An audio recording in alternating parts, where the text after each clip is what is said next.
am no longer available for the kind of connection that asks me to abandon myself. I am here. I am steady. I am learning to trust my own value. I am not asking another person to prove that I matter. I am not shrinking to make closeness easier for someone else. I am not bargaining with my needs. I am not measuring my beauty by somebody's attention. I am not measuring my future by somebody's silence. I am not required to earn tenderness through exhaustion. I am becoming more at home inside myself. I am available for care that can meet me openly. I am willing to be seen without performing. I am willing to be valued without overgiving. I am safe enough to stop forcing what cannot meet me.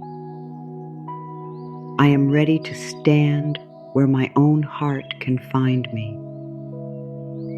Let these words settle without trying to make them perfect. You don't have to believe every sentence completely tonight. Some truths arrive before the nervous system knows how to hold them. Some truths feel unfamiliar because you have practiced the opposite for a long time. Some truths sound almost too calm after years of emotional effort. That doesn't make them false. It only means you are learning a different way to belong to yourself. There is a kind of tiredness that has very little to do with sleep. It comes from always wondering where you stand. It comes from checking for signs. It comes from replaying a conversation long after it ended. It comes from reading a short reply and trying to discover whether warmth has disappeared. It comes from becoming very skilled at detecting distance. You can become so alert to another person that you slowly stop being present with yourself. You sense their mood before your own. You study their hesitation. You adjust your tone. You change what you were going to say. You hold back the question you really wanted to ask.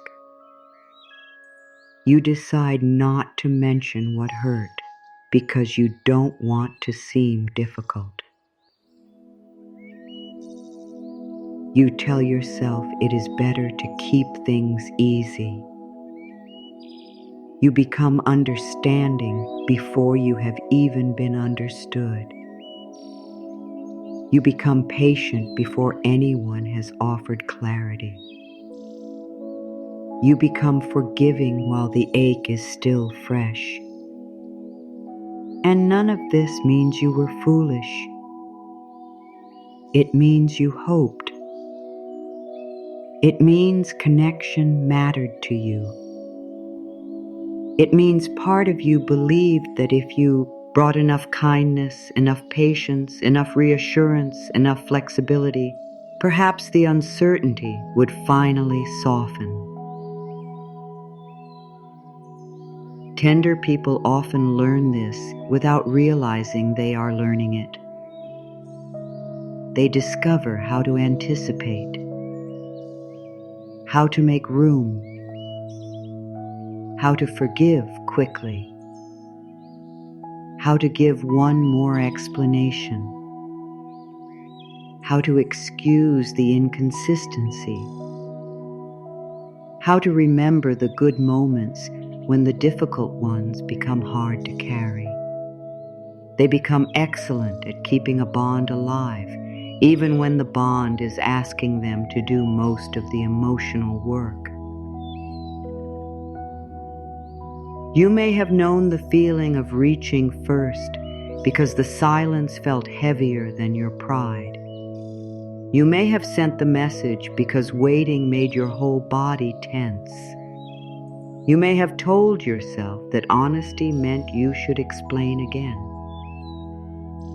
You may have wondered whether you were asking too much when you were really asking for something very ordinary. Clarity, kindness, consistency, respect. You may have accepted a little because you were afraid of having nothing. You may have called uncertainty chemistry.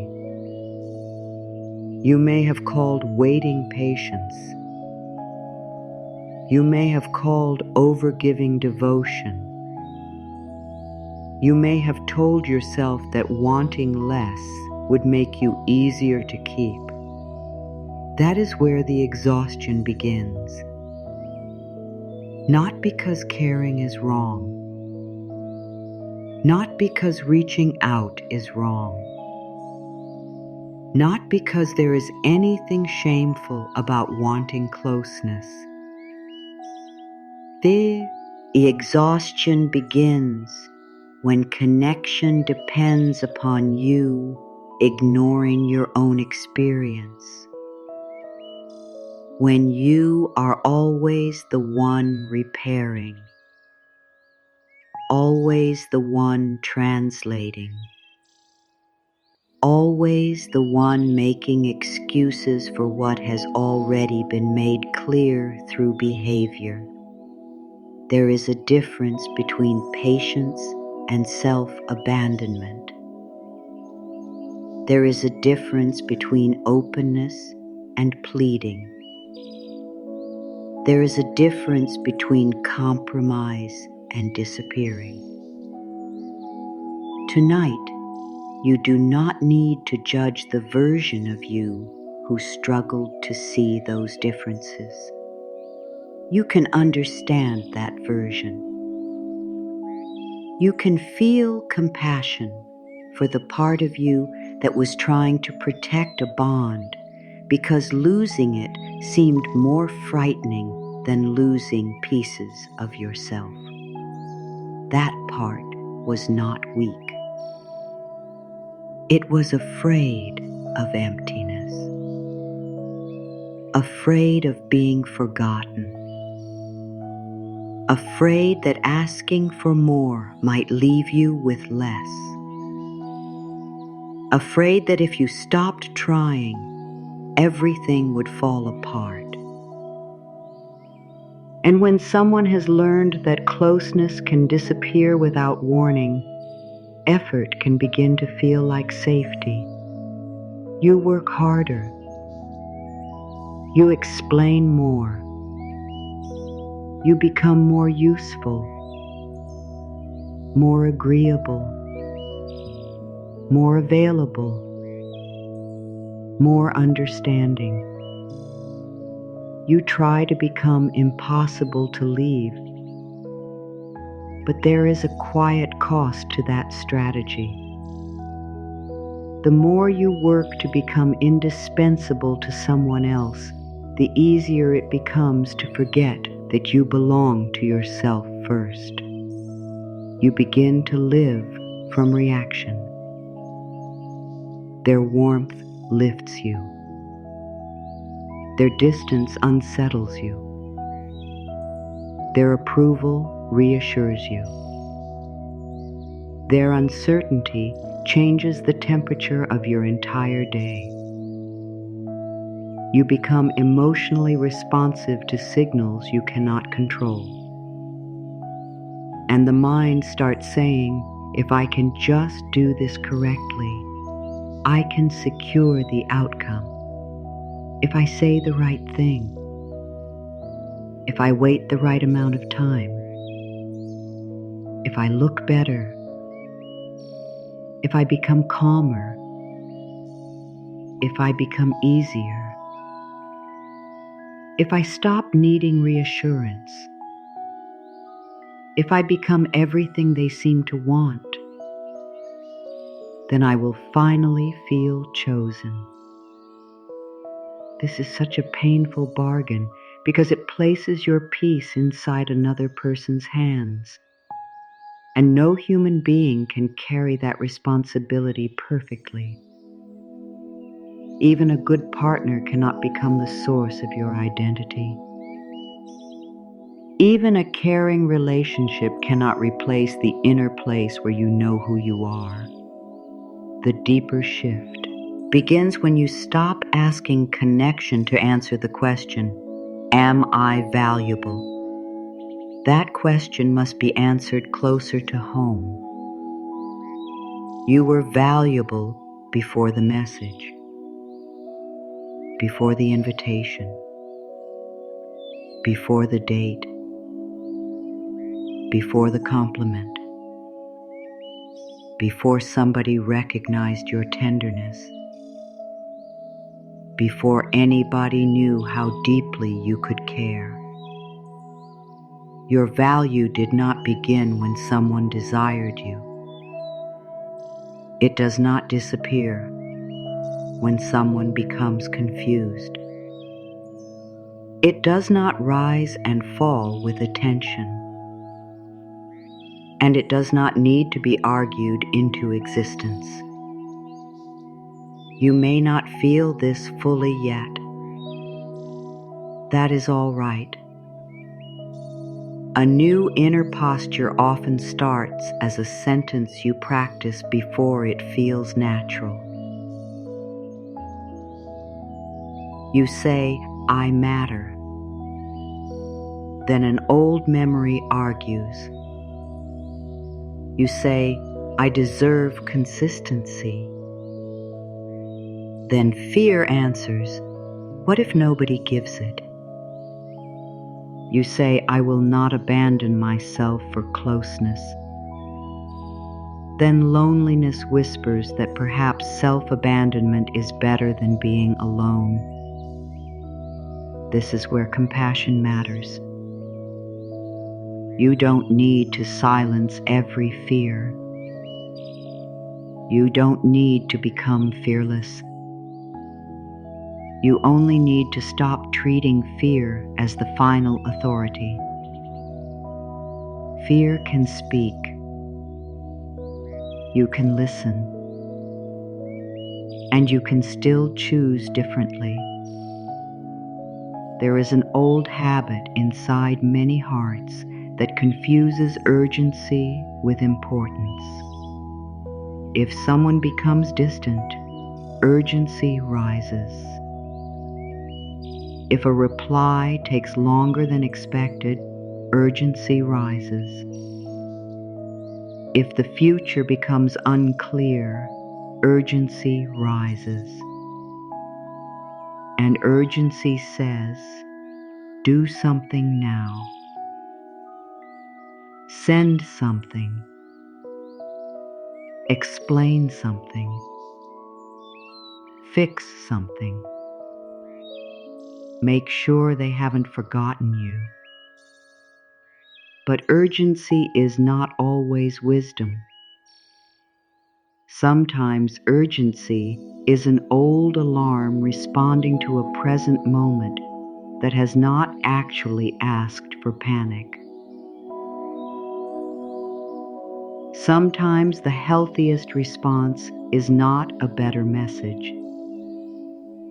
It is a quieter relationship with your own fear. You let the message remain unsent for a while. You let another person reveal their level of investment without managing it for them. You leave room for mutual effort to become visible. You give reality space to speak. That can feel uncomfortable at first because effort has been your way of reducing uncertainty. When you stop over-functioning, You may briefly feel more uncertain, not less. That does not mean you are moving backward. It means you are no longer covering the truth with constant action. You are learning to see what is actually being offered. This is one of the most powerful changes in self-respect. You stop turning crumbs into a feast through imagination. You stop building a whole future from isolated moments of affection. You stop treating potential as a promise. You stop rewarding confusion with even more availability. You stop asking yourself how to become easier to choose. Instead, you begin asking quieter questions. Can I be myself here? Can I speak honestly here? Can I have needs here? Can I rest here? Can I disagree here? Can I be human here? Can I trust the pattern, not only the beautiful moments? These questions do not make you demanding. They make you awake. A healthy connection does not require you to become a detective. You do not have to decode basic care. You do not have to become brilliant at interpreting silence. You do not have to keep proving that your intentions are good. You do not have to perform emotional perfection so someone will stay. A relationship may still have difficult conversations. Two people may misunderstand each other. There may be fear, timing differences, old wounds, and awkward moments. Being grounded does not mean expecting a flawless person. It means expecting participation. It means expecting truth to have a place at the table. It means understanding that closeness is not something one person drags forward while the other decides how much effort to offer. You can care deeply without carrying the whole connection. You can be sincere without becoming responsible for another adult's readiness. You can be compassionate without translating disrespect into hidden affection. You can see the good in someone and still acknowledge what their behavior does to you. That last truth can be difficult for tender hearts. You can love what is beautiful in another person and still decide that what is available is not healthy for you. Those truths can exist together. You don't need to turn someone into a villain in order to choose yourself. You don't need anger to justify a boundary. You don't need a dramatic ending before you are permitted to take your own discomfort seriously. Sometimes the clearest truth is very quiet. This does not feel mutual. This is costing me too much peace. I keep becoming smaller here. I am carrying more than my share. I keep waiting for the relationship to become what it has not consistently been. Those are not accusations. They are observations. And observations are powerful because they bring you out of fantasy and back into lived experience. A part of you may still want to negotiate with reality. It may say yes, but remember that wonderful evening. Yes, but remember what they said once. Yes, but they have been through so much. Yes, but I know they care in their own way. All of that may be true, and still the pattern matters. Your heart does not live inside isolated moments. It lives inside the pattern.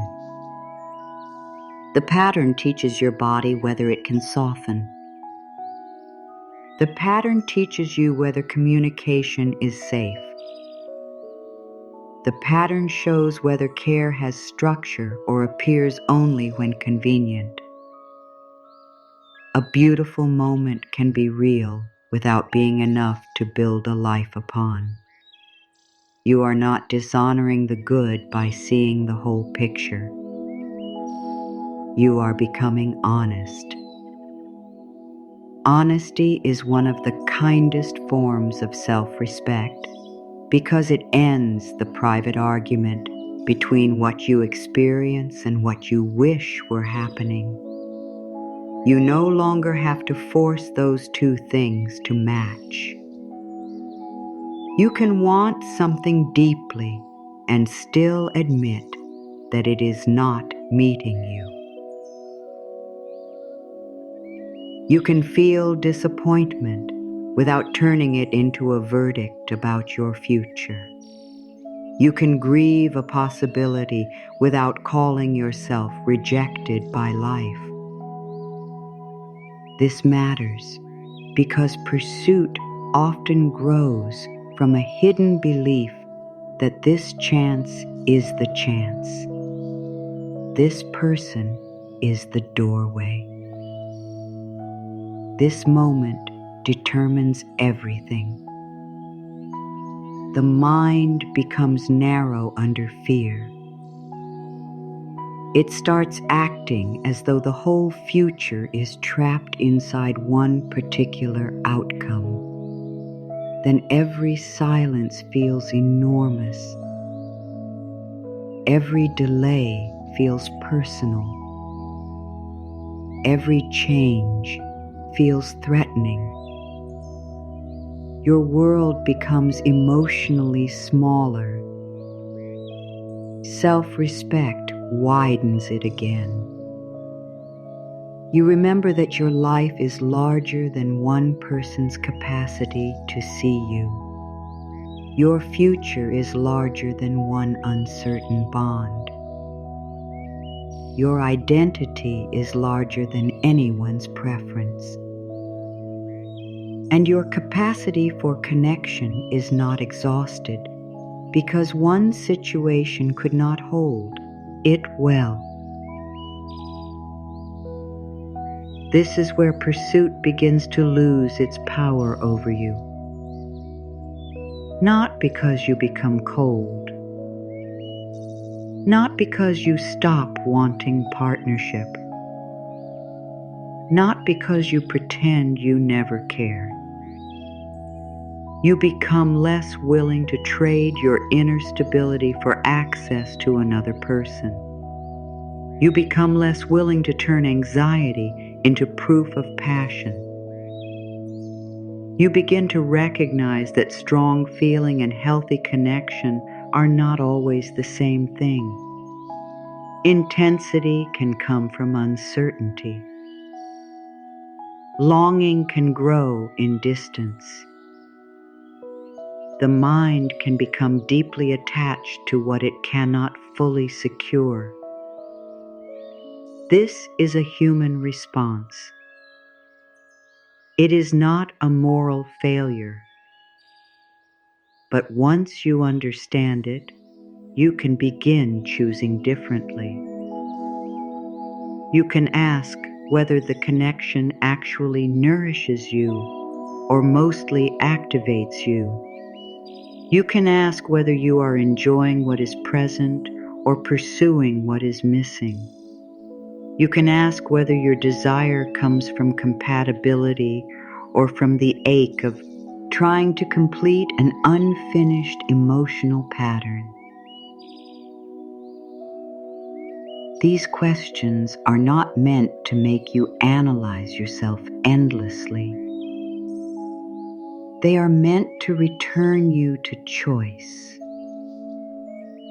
Choice is where dignity grows. You do not have to act on every longing.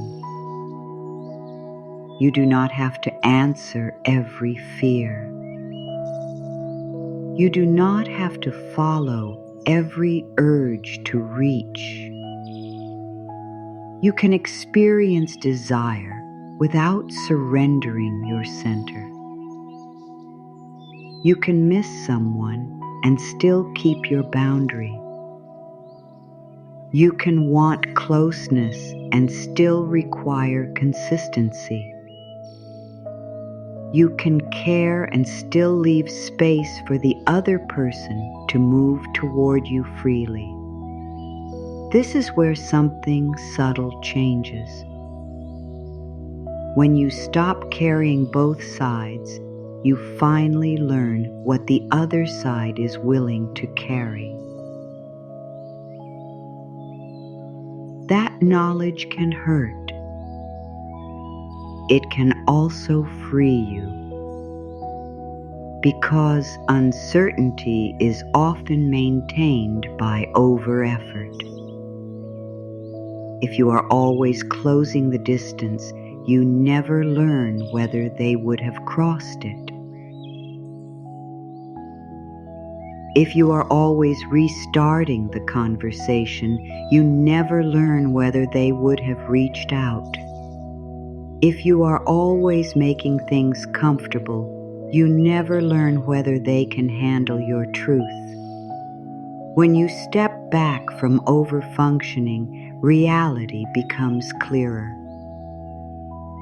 And clarity is kinder than fantasy, even when clarity disappoints you.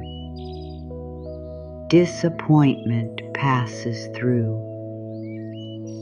Confusion can keep you suspended for months or years. There is no dignity in pretending you do not care. There is dignity in caring without begging realize, try to become something else. That is a mature kind of tenderness. It says, I can feel deeply and still remain with myself. I can want connection and still honor what I see. I can hope without surrendering my judgment. I can be open without becoming unprotected. You may have been taught that love means proving how much you can endure. Perhaps you watched people stay silent to keep peace. Perhaps you learned that being good meant asking for very little. Perhaps you absorbed the idea that giving more would eventually inspire someone else to give more. Maybe you were praised for being easy. Easy to please. Easy to forgive. Easy to depend on. Easy to return to. And over time, being easy for others may have become harder for you. You swallowed disappointment. You softened your own no. You explained away what hurt. You convinced yourself that having fewer needs was a sign of maturity.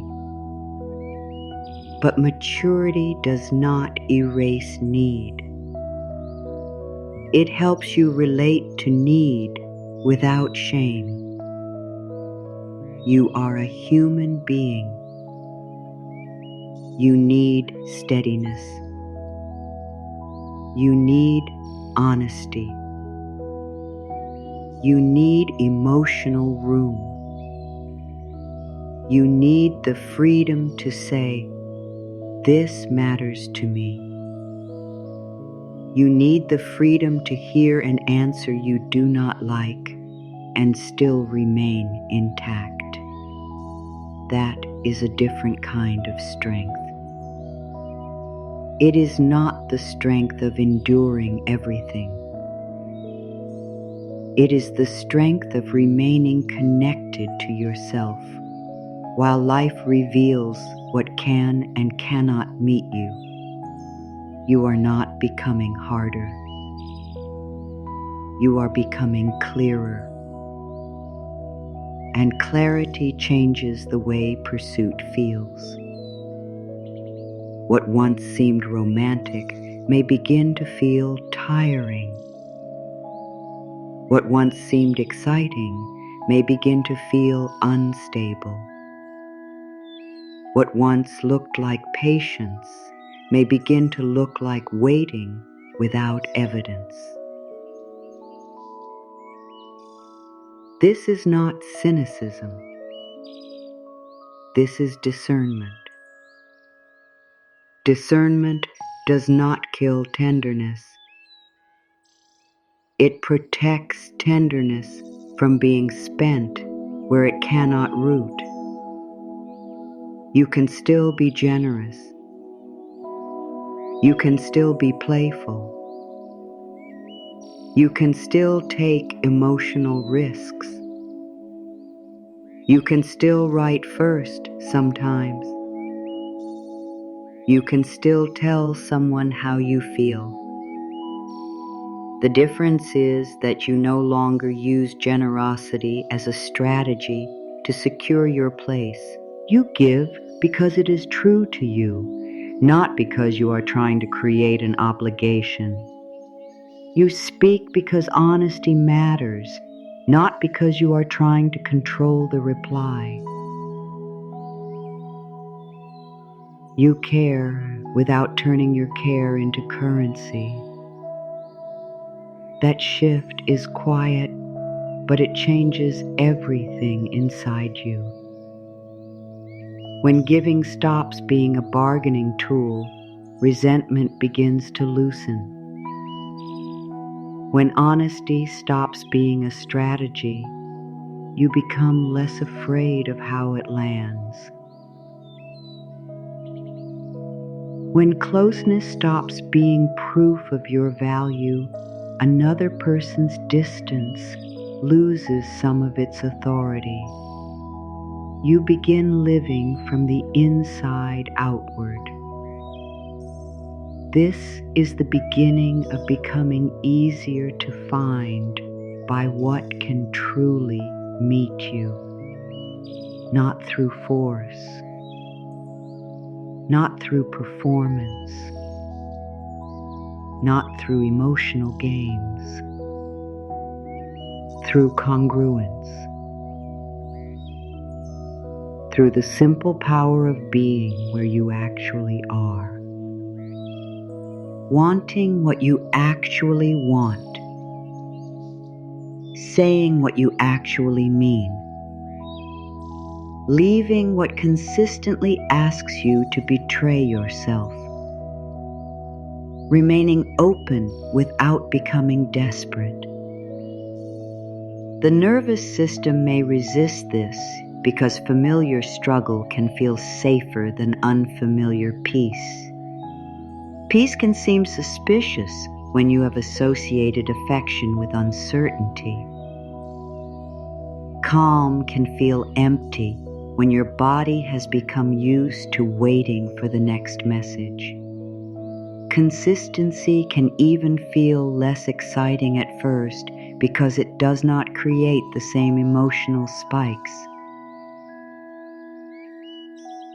This is important to understand. You may think you are losing chemistry when you are actually losing anxiety. You may think something is missing when what is missing is unpredictability. You may think calm is boring because your body is still learning that steadiness can be intimate. There is no need to rush that learning. Your system can adjust. Your expectations can change. Your heart can discover that safety is not the opposite of desire. That being treated well does not make connection shallow. That mutuality can be exciting in a quieter, more sustainable way. You can become attracted to what respects you. You can become comfortable with clarity. You can let consistency feel beautiful. This is part of the inner change. You are not just deciding what you no longer want. You are teaching yourself what good care feels like. You are learning to stay long enough inside your own calm that you no longer mistake chaos for passion. And tonight, this learning does not require any dramatic decision. You do not need to send a final message. You do not need to block anyone. You do not need to announce your transformation. You do not need to prove anything. Inner changes are often quieter than that.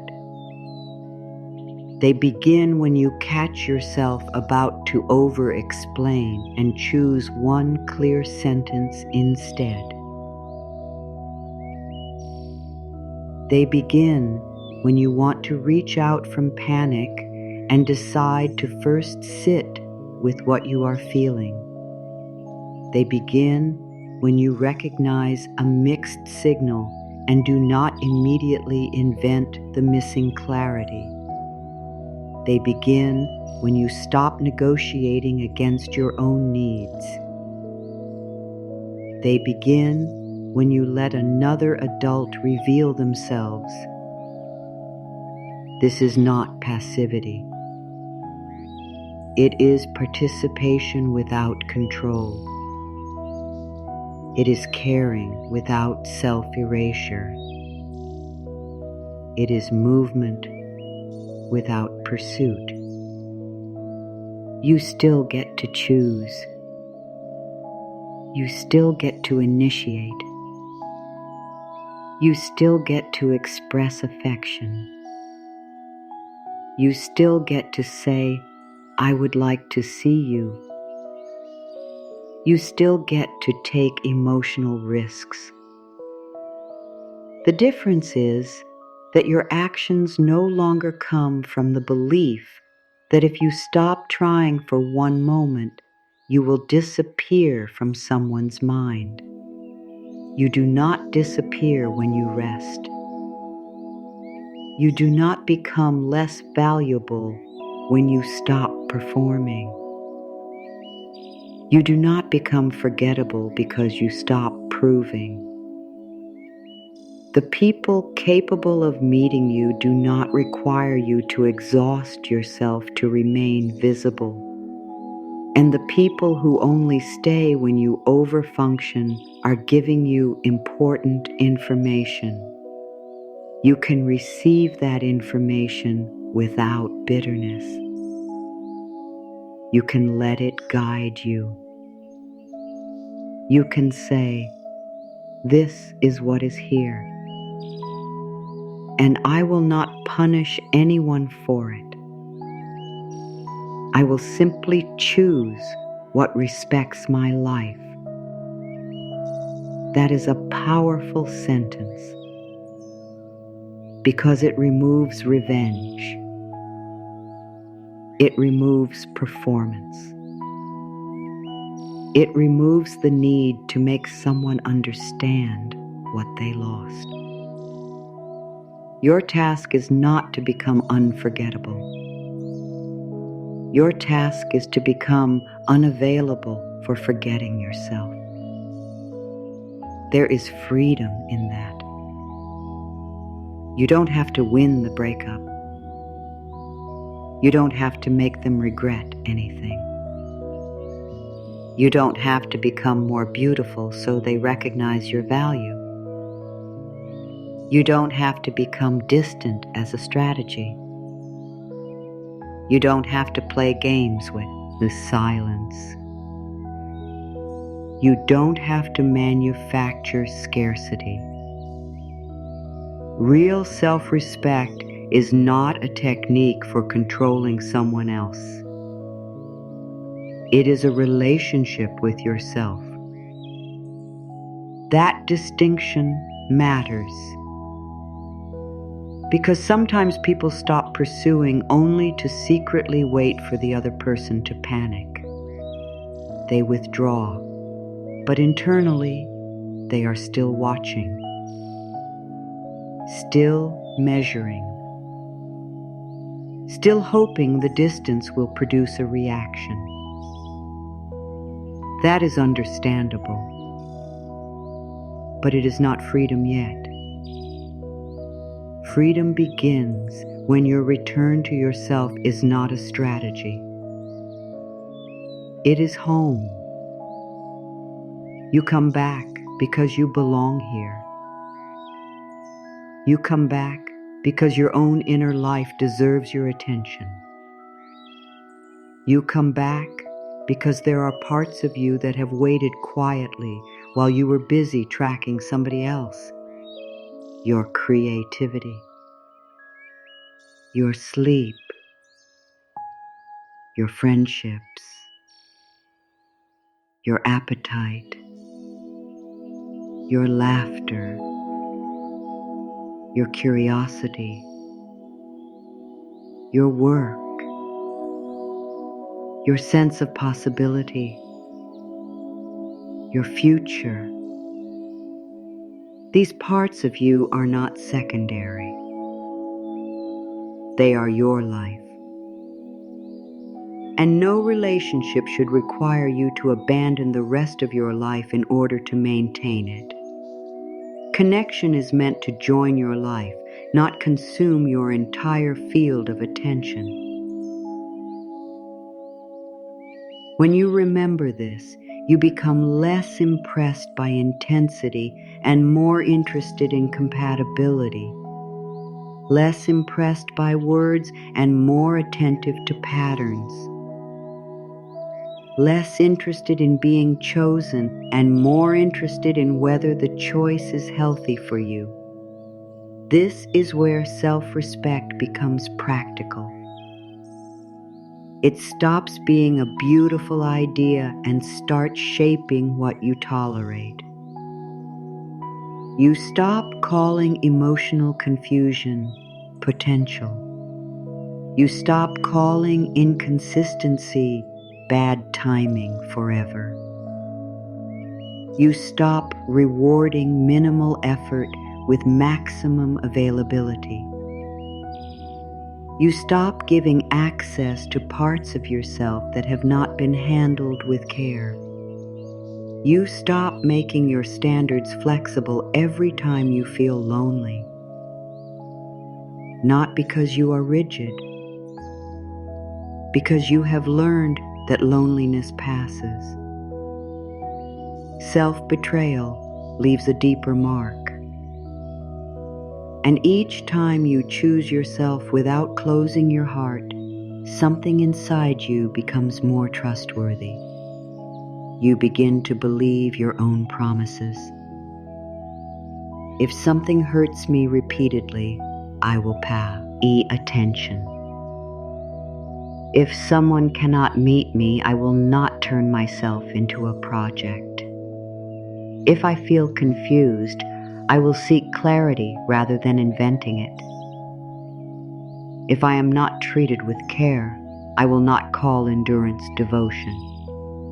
If I need support, I will ask for it. If a situation is unsafe, I will not try to affirm my way through danger.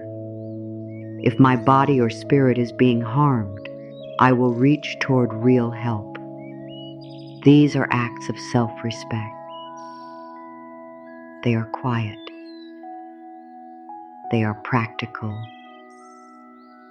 They are deeply kind, because your inner life learns from what you do.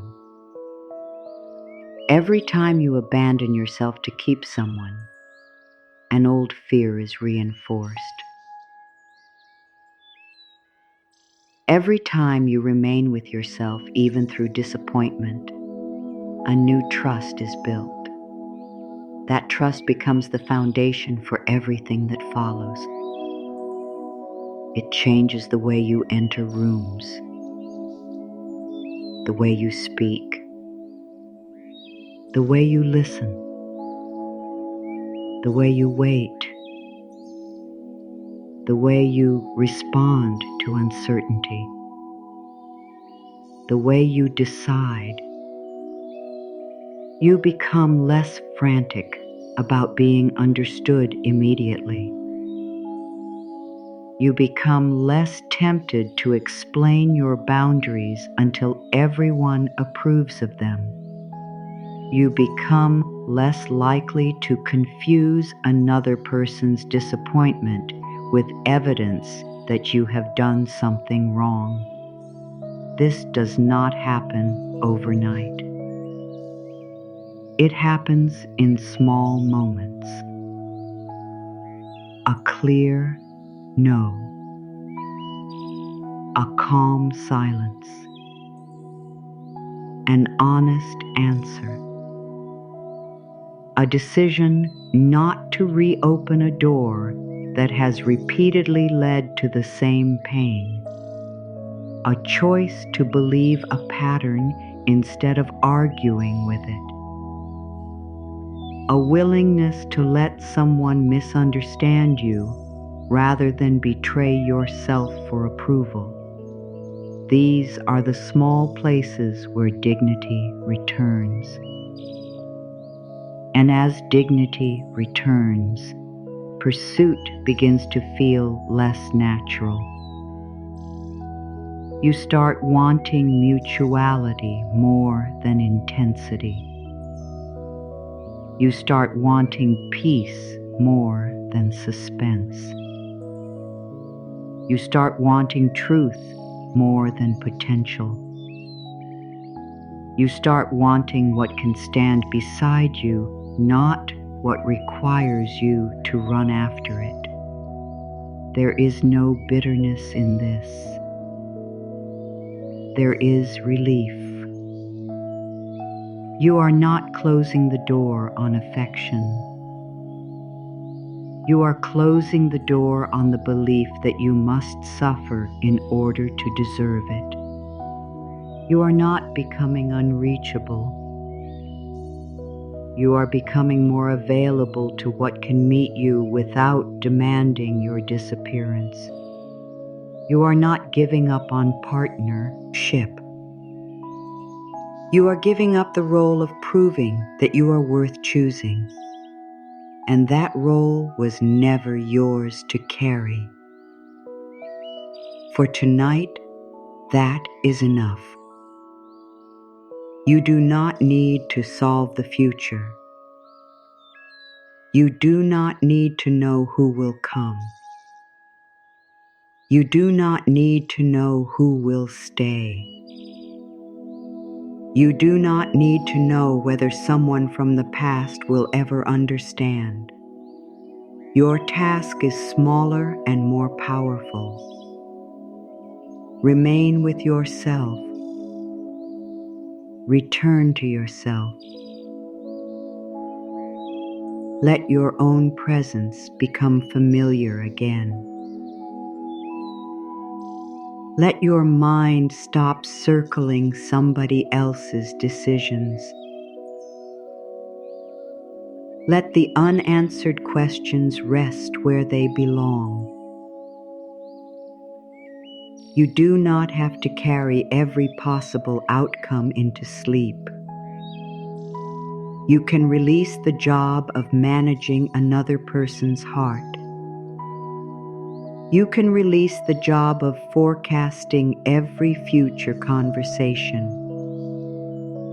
You can release the job of becoming perfect enough to prevent disappointment. You can release the old belief that more effort always creates more closeness. Sometimes more effort only creates more exhaustion. Sometimes the strongest thing you can do is stop adding pressure and let reality reveal its shape. You have spent enough time trying to become understandable to people who were not prepared to understand. You have spent enough time turning uncertainty into work. Tonight, your work is different. It is to become a safe place for your own heart to return to. Not through grand promises, through steadiness, through truth, through the quiet decision that you will no longer trade yourself for temporary closeness. The old reflex may still appear. That is fine. It can appear without running your life. You can feel the urge and remain still. You can miss someone and remain whole. You can want an answer and remain grounded. You can feel lonely without interpreting loneliness as proof that you made the wrong choice. You can care without collapsing your boundaries. You can remember beautiful moments without using them to erase painful patterns. You can be tender and clear at the same time. This is where a different kind of attraction begins. Not the kind that promises a particular person. Not the kind that guarantees a particular ending. The attraction of a life that becomes more coherent because you are no longer split against yourself. Your words and your choices begin agreeing. Your needs and your behavior begin agreeing. Your inner truth and your outer life begin moving closer together. And from that place, you become easier to know, easier to trust, easier to meet. Not because you are performing better, because you are hiding less. You are no longer scattering yourself in every direction, trying to secure what was never fully in your control. You are beginning to stay. And that staying is the first real shift. There is another reason constant pursuit can leave you feeling farther from the closeness you want. Pressure changes the emotional atmosphere. It can enter without anyone meaning for it to. A question becomes loaded because too much depends on the answer. A message carries more than the words written inside it. A delay begins to feel like a verdict.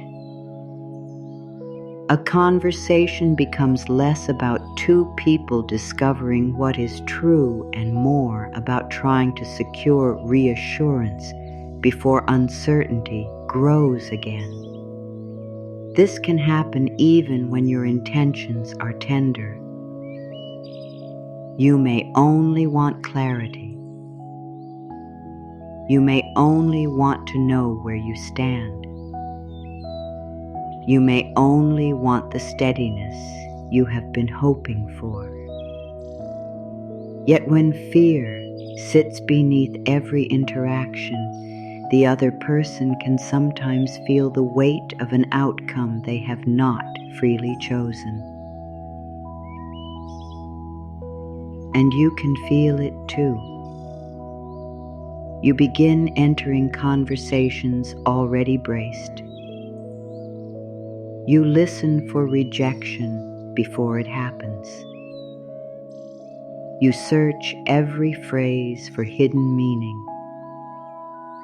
You watch for signs that the warmth is changing. Then what could have been a simple exchange becomes a test. Did they respond quickly? Did they sound excited? Did they use fewer words? Did they ask about you?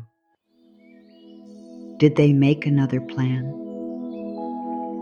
Did the tone feel different? Your mind may tell you this vigilance is protecting you. In reality, it can keep your body trapped inside uncertainty. The more attention you give to every signal, the more important every signal appears. Then even small changes can feel enormous. This is one of the quiet ways pursuit feeds itself. Fear creates monitoring. Monitoring creates more fear. More foul, ear creates more reaching. Reaching brings short relief. Then uncertainty returns. The cycle starts again. You may have experienced this without ever naming it. You send a message because the silence feels unbearable. The reply arrives. For a few minutes, you can breathe. Then another question appears. What did the reply mean? Will they keep talking? Why did they stop? Should you answer now? Should you wait? Should you sound warm? Should you sound detached? The relief was real, but it was temporary because the deeper fear was never about one message. It was about what the message represented. Am I wanted? Am I secure? Do I matter here? Can I relax? When those questions depend entirely upon somebody else's behavior, no amount of perfect communication can create lasting peace. There will always be another moment to interpret, another silence, another decision, another day when somebody is tired, distracted, busy, uncertain, imperfect, or simply living a life beyond your field of view. If your inner safety depends upon uninterrupted evidence from outside, even a caring connection can begin to feel dangerous. You will need constant proof. And proof has a short half-life when fear is hungry. One reassurance becomes yesterday's reassurance. One beautiful evening becomes a memory that must be replaced by another. One promise must be followed by another promise. Nothing stays settled for long because the old question keeps returning underneath it all. This is why the deepest work is not becoming better at securing attention. It is becoming less dependent upon attention for your identity. That shift does not make you detached. It makes you freer. You can appreciate affection without needing it to define you. You can enjoy closeness without making it responsible for your entire sense of stability. You can want someone without turning their response into a measurement of your value. And when that pressure begins to loosen, relationships often become easier to see clearly. You stop trying to produce an answer. You begin listening to the answer that behavior is already giving. You stop trying to convince someone to understand your depth. You begin asking whether they are capable of meeting depth with depth. You stop spending so much time proving your intentions. You begin watching whether their intentions have consistency behind them. This is a very different posture. It is not passive. It is observant. It is open without being desperate. It lets another person remain responsible for their half of the connection. There is dignity in leaving room. Room for someone to think. Room for someone to choose. Room for someone to approach. Room for someone to reveal that they will not. Every possibility becomes clearer when you stop filling every space.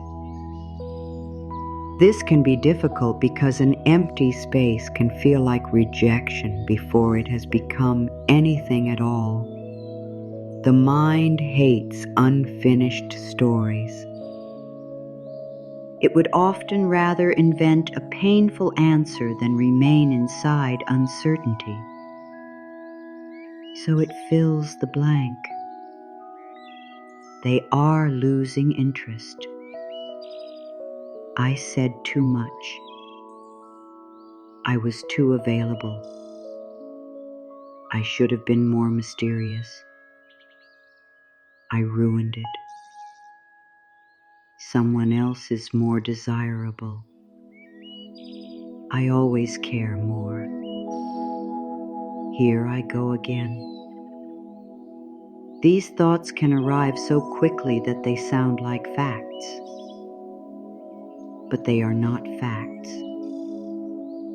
They are fear trying to close an open question. And fear has a habit of making every unknown thing about you. Someone's distance becomes evidence that you were too much. Someone's inconsistency becomes proof that you were not compelling enough. Someone's inability to communicate becomes a judgment against your desirability. Someone's confusion becomes your assignment to become more appealing. This is how you can end up carrying responsibilities that never belong to you.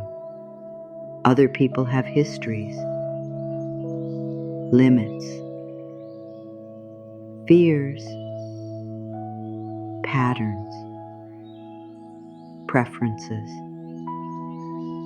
blind spots, timing, choices.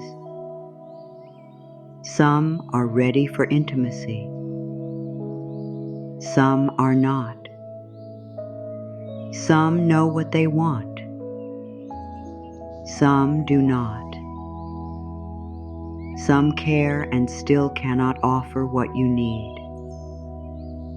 Some mean well and still create instability.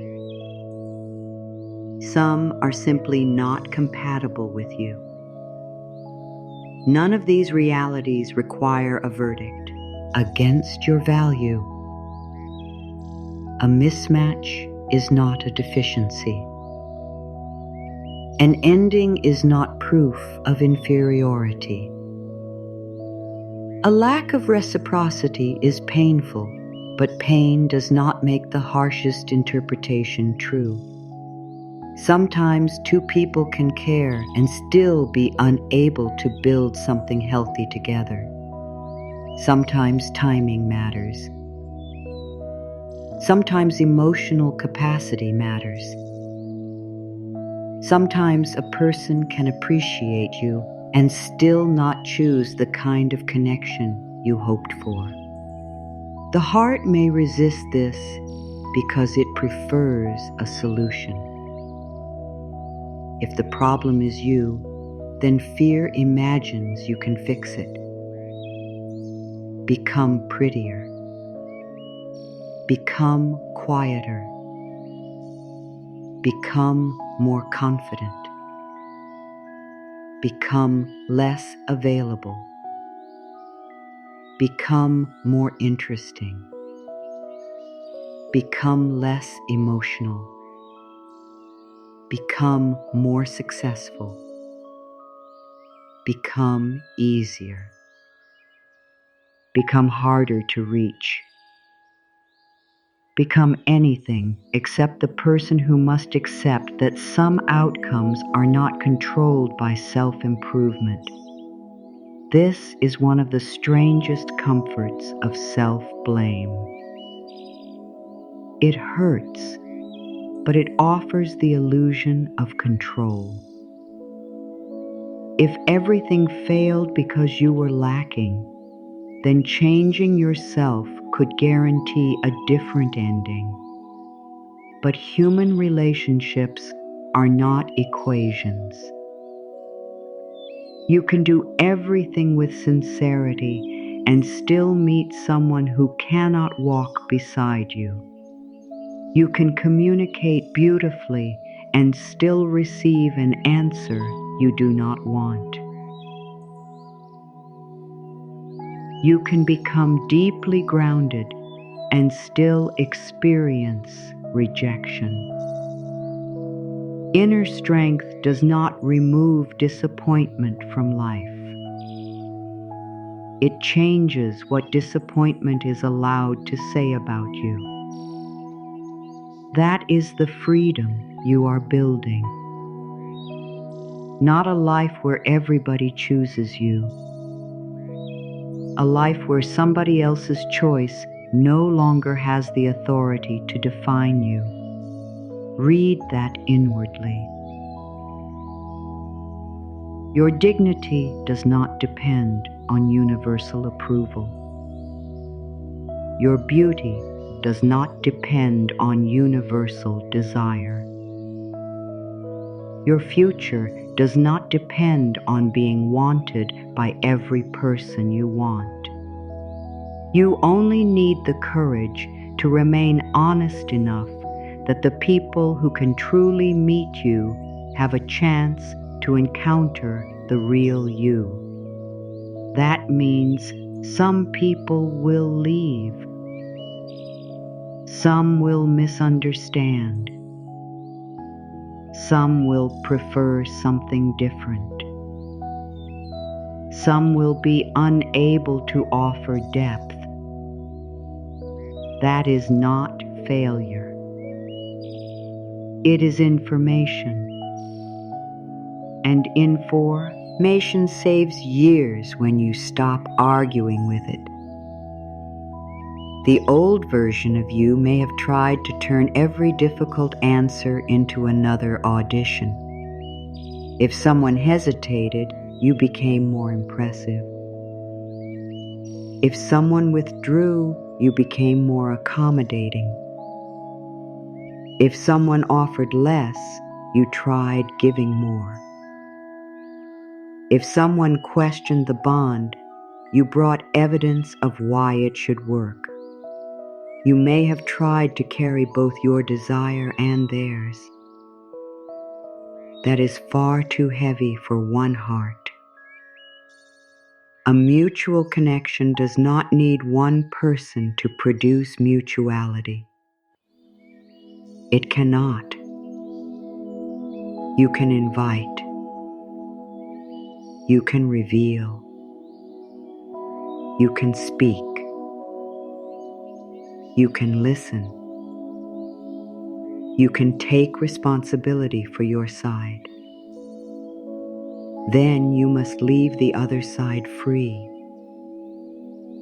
Freedom is essential because affection obtained through pressure never brings the security you were hoping for. If you have to convince someone to stay, part of you will keep wondering whether they would have stayed freely. If you have to keep reminding someone to value the bond, part of you will keep wondering whether they value it when you are not reminding them. If you have to make yourself smaller to preserve peace, you will know somewhere inside that the peace is being purchased with your silence. That is why self-respect can feel frightening before it feels peaceful.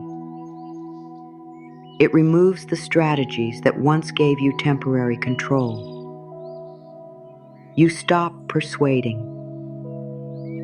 You stop rescuing the conversation. You stop performing indifference. You stop competing with imagined rivals. You stop changing yourself according to the latest signal. Then you stand face to face with reality. This is what is here. This is what is not here. This person is showing up in this way. I feel this when I am around them. These needs are being met. These needs are not. I do not need to add a story. I do not need to attack them. I do not need to attack myself. I can see clearly. Clarity can be quiet. There is no drama required. There is no need to turn every disappointment into a spiritual lesson before you have even felt it. Sometimes sadness is just sadness. Sometimes you hoped. Sometimes the future you imagined does not happen. Sometimes someone steps away. Sometimes you discover that what felt promising is not becoming what you needed. Break time, 0. You are permitted to grieve without deciding that your entire life has gone wrong. Grief does not mean you should return to what hurt you. Missing someone does not mean the boundary was mistaken. Feeling lonely does not mean you should lower what matters to you. A difficult night does not erase a clear decision made in daylight. These distinctions become precious when you are learning to trust yourself. You begin separating feeling from instruction.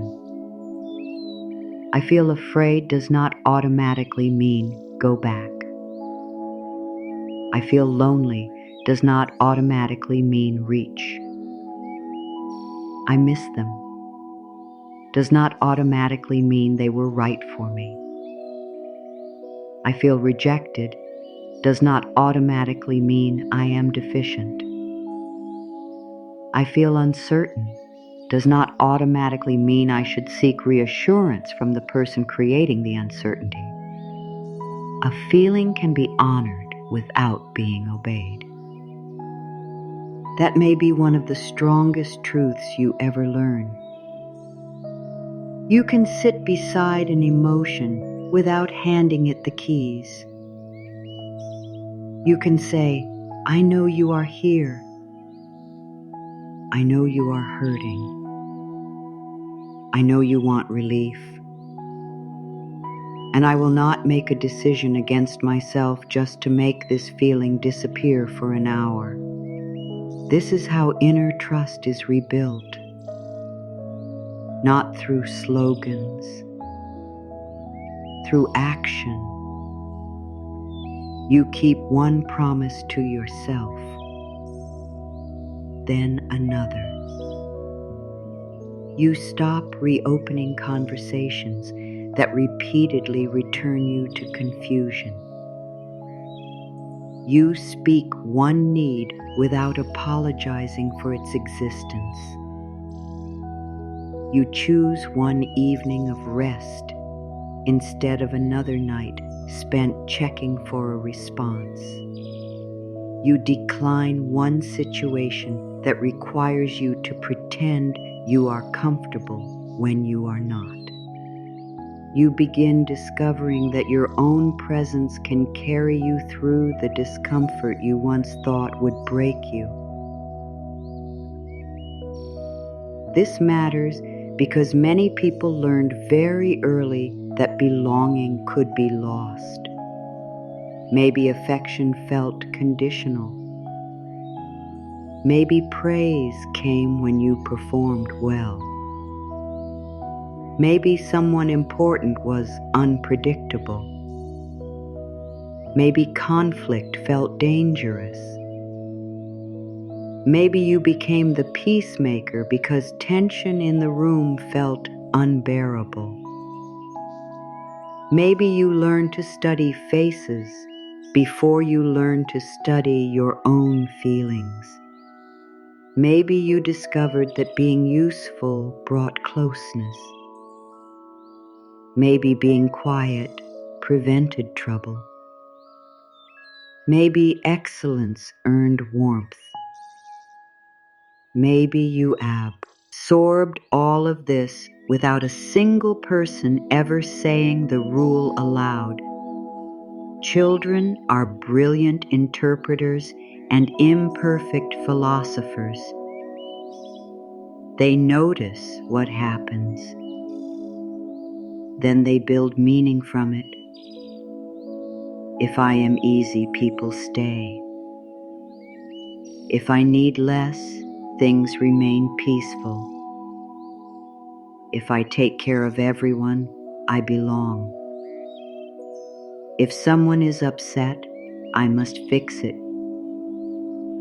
If I am rejected, there must be something wrong with me. Those ideas can travel quietly into adulthood.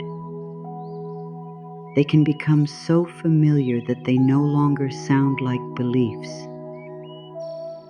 They sound like reality. Then you meet someone you care about, and the old training wakes up. You become alert. You anticipate. You adapt. You start doing emotional work before anyone has asked you to. You offer reassurance while secretly needing reassurance yourself. You make their comfort more important than your honesty. You become the person who can understand anything. And little by little, you disappear beneath your own understanding. This is why there must be no shame in looking back. You were using the tools you had. You were trying to keep connection safe.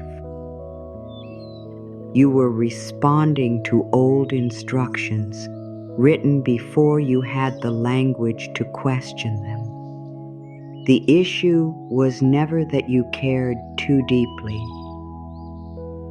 The issue was that your care sometimes became disconnected from care for yourself. There is nothing shameful in seeing that now. Seeing it is what changes it. The old sentence may have been very simple. I am not enough.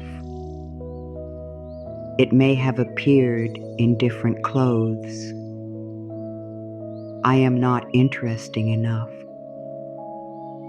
not attractive enough, not young enough, not successful enough, not calm enough, not exciting enough, not desirable enough, not easy enough, not special enough. The details changed. The conclusion remained. Something about me must be improved before I can rest inside affection. That sentence has caused so much unnecessary labor. It has sent people running toward impossible standards. It has made tenderness feel like a prize awarded after perfection. It has made ordinary rejection feel like confirmation of an ancient fear.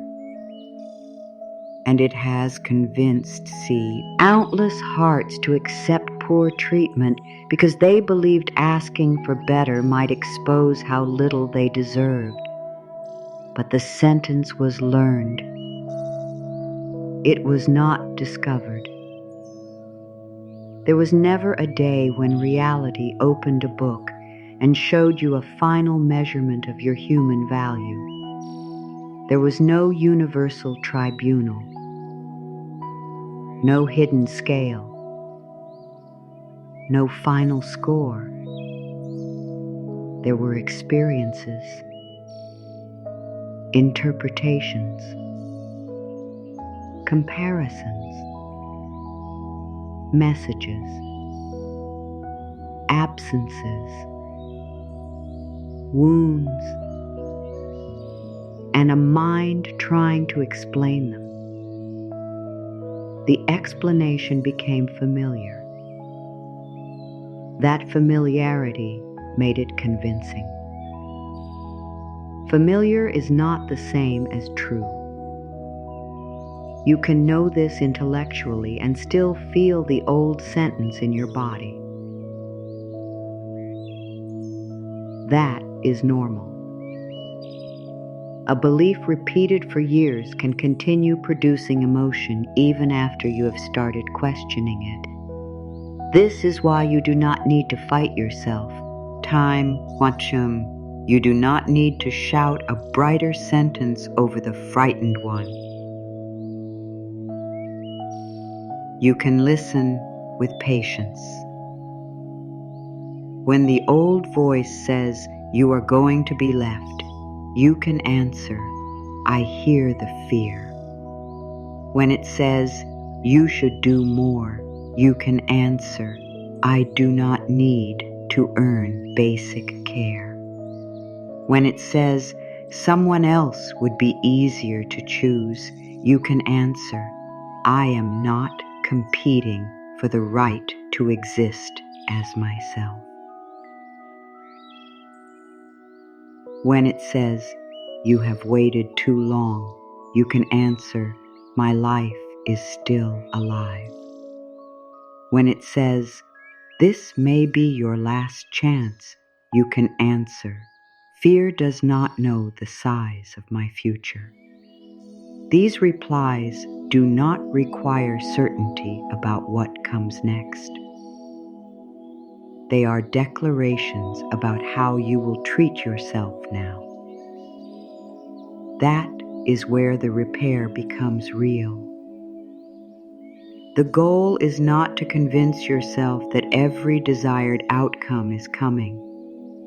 The goal is to know that you can meet whatever outcome arrives without abandoning your own side. You can survive an honest answer. You can survive disappointment. You can survive being misunderstood. You can survive finding out that someone cannot give what you hoped for.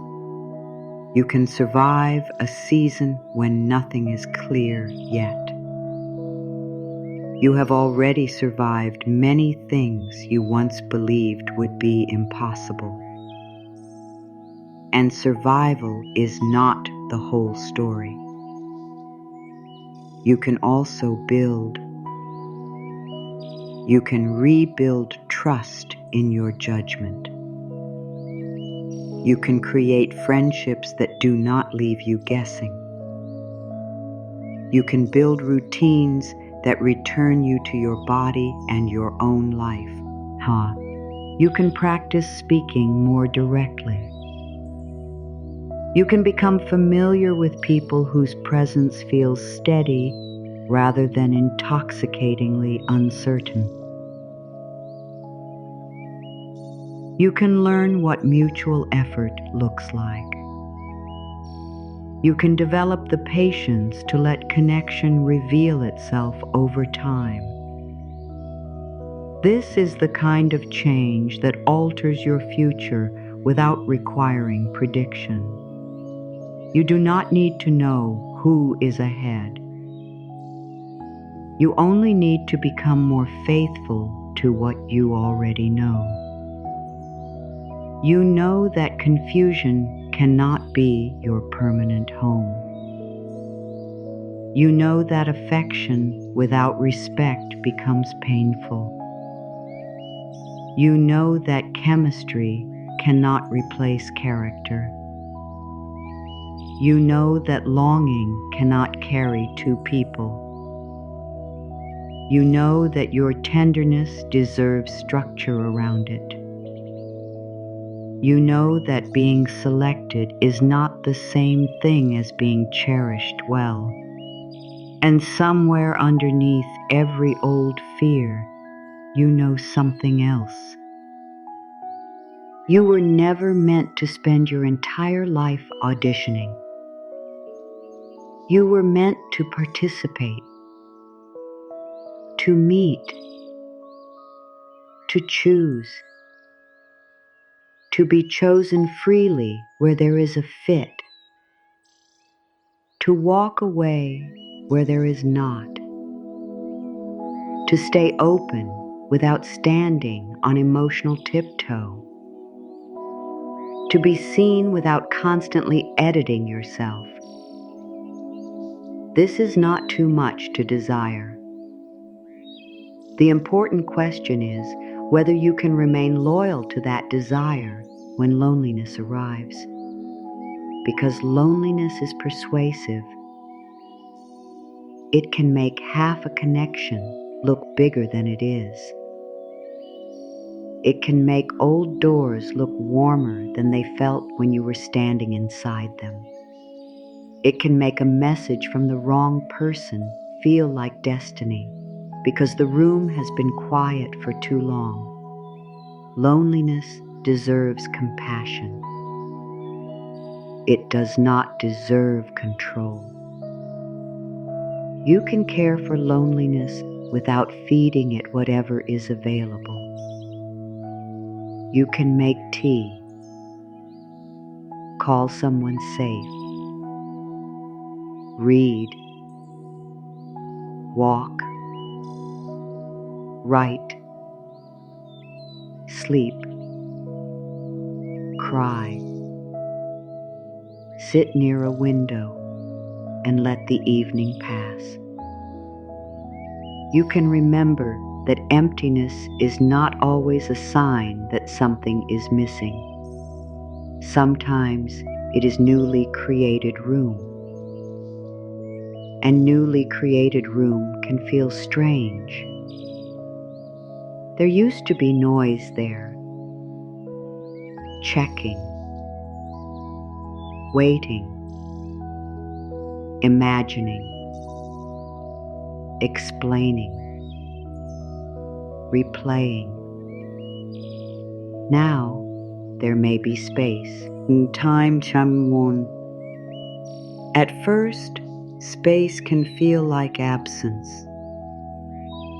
Later, it may begin to feel like freedom. This is the transition many people misunderstand. they leave a painful pattern and expect immediate relief. Instead, they encounter silence. The old habit is gone, but the new life has not fully formed. That middle place can feel uncertain. Do not mistake it for failure. You are learning not to fill every open place with what is familiar.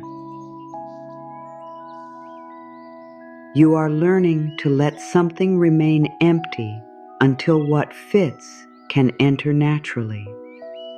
That requires restraint.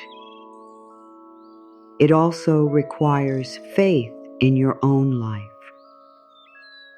Not faith that a specific outcome will appear.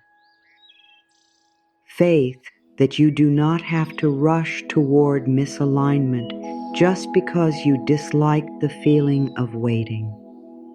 You can build a life spacious enough that connection becomes part of it rather than the only thing lighting it. You can create mornings that belong to you.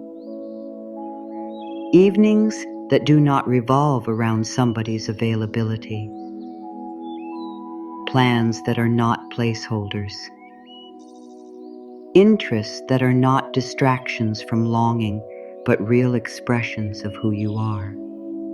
This does not make you less relational. It makes your relationships less burdened. When one person no longer has to carry your entire sense of meaning, you can meet them more honestly. You can enjoy them instead of monitoring them. You can ask directly instead of testing indirectly. You can hear no without collapsing. You can hear yes without clinging to it. You can let affection breathe. This is one reason calm self-respect can feel so different from pursuit. It has space inside it. It does not insist that every moment resolve itself immediately. It does not turn another human being into a solution. It does not ask you to deny desire. It just removes desperation from the driver's seat. You can want. You can hope. You can dream. You can still remain grounded in what is actually happening. And when you live this way, people learn something about how to approach you, not because you lecture them, not because you announce a list of rules. Your choices speak. When you do not repeatedly return to what diminishes you, your choices speak. When you respond to honesty with openness and confusion with discernment, your choices speak. When you stop rewarding inconsistency with unlimited access, your choices speak. When you treat your own time as meaningful, your choices speak. When you leave room for reciprocity instead of doing everything yourself, your choices speak. This is how people often learn what kind of relationship is possible with you. Not through threat, through consistency. If you repeatedly accept what hurts, others may conclude that the arrangement can continue. If you repeatedly abandon your own limits, those limits become difficult for anyone else to understand. If you repeatedly say one thing and accept another, even you begin to distrust your own boundaries. This is not blame. It is power returning. Because what you participate in can change. You cannot control another person. You can control access. You can control your response. You can decide how long you remain in a pattern that keeps proving itself. You can decide whether a beautiful apology is followed by different behavior. You can decide whether words and actions have begun to match. You can decide whether your body feels calmer over time or more frightened. This kind of responsibility is not punishment. It is freedom. You are no longer waiting for someone else to create the conditions under which you finally honor yourself. You honor yourself first. Then you see who can meet you there. There is no guarantee about who that will be. There does not need to be. The transformation is already meaningful because you are becoming someone you can trust.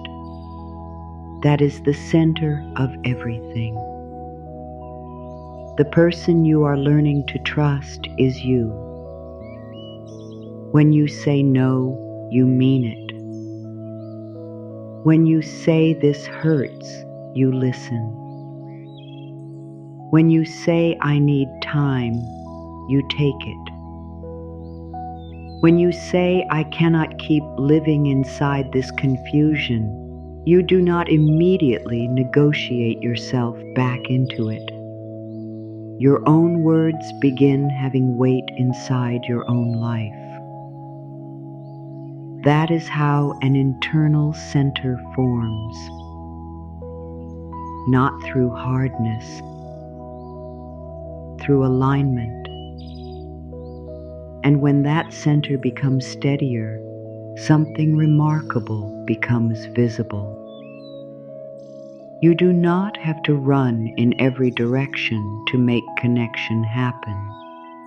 You do not have to scatter your attention across every possible sign. You do not have to keep rearranging yourself around someone else's uncertainty. There is another way. There is a way in which order begins from stillness rather than strain. A way in which what has been scattered starts responding to a center that no longer keeps moving. You are approaching that place now, not by forcing anything outside you, by becoming less divided within yourself. The old belief asked you to keep moving, keep proving, keep adjusting, keep reaching. The new relationship with yourself asks for something quieter. Stay. Stay with what you know. Stay with the truth of what you feel. Stay with the promises you are beginning to make to yourself. Stay long enough to discover what changes when you stop abandoning your own center. Something inside you is already beginning to turn toward that stillness. There comes a point when trying harder stops creating clarity. You can feel that point before you can explain it. It is the moment when another message would only repeat what has already been said. The moment when another explanation would not make your heart more understood. The moment when trying to be more appealing would only take you farther from your own truth. Something in you begins to recognize that movement is not always progress. You have moved enough. adjusted enough, reached enough, studied enough. Now, a quieter intelligence begins asking what would happen if you stopped rearranging yourself around everything outside you. Imagine a plain sheet of paper resting on a table. Across it lies a scattering of fine iron filings.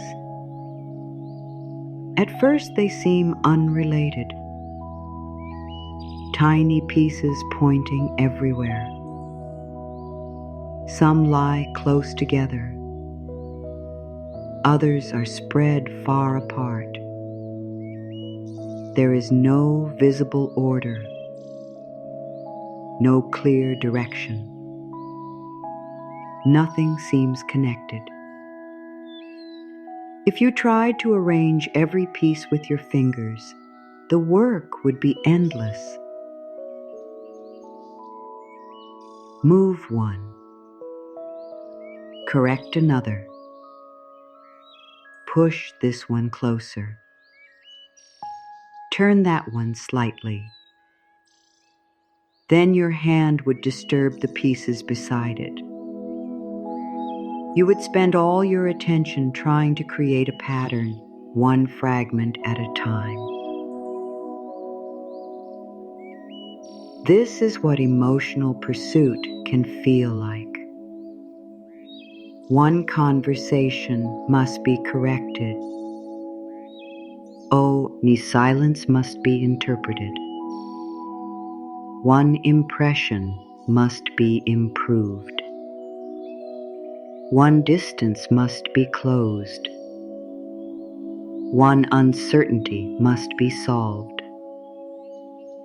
The mind moves from piece to piece, convinced that if every small detail can be controlled, the whole picture will finally become peaceful. Yet the peace never lasts because the center itself keeps moving. Then something changes. A magnet is placed beneath the paper. It does not run across the surface, collecting each filing. It does not argue with the scattered pieces. It does not plead with them to turn. It rests. And slowly, what looked random begins to respond.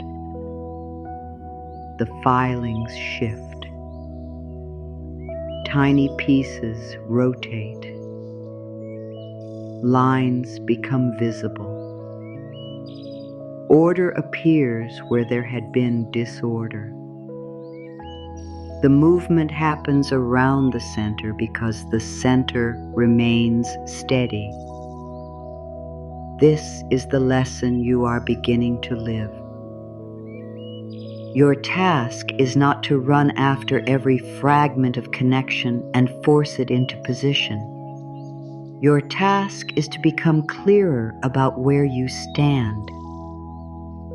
When your inner center keeps moving according to every response, everything feels unstable. One warm interaction pulls you one way. One quiet day pulls you another. One compliment gives you confidence. One delay takes it away. One promising moment makes you open every door. One uncertain moment makes you question your entire future. You become like the hand trying to organize every filing individually, always adjusting, always correcting, always trying to produce the pattern. But the deeper shift is not in controlling every piece. It is in becoming less movable at the center.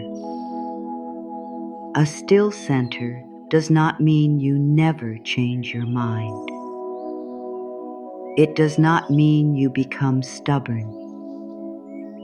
It does not mean you refuse compromise.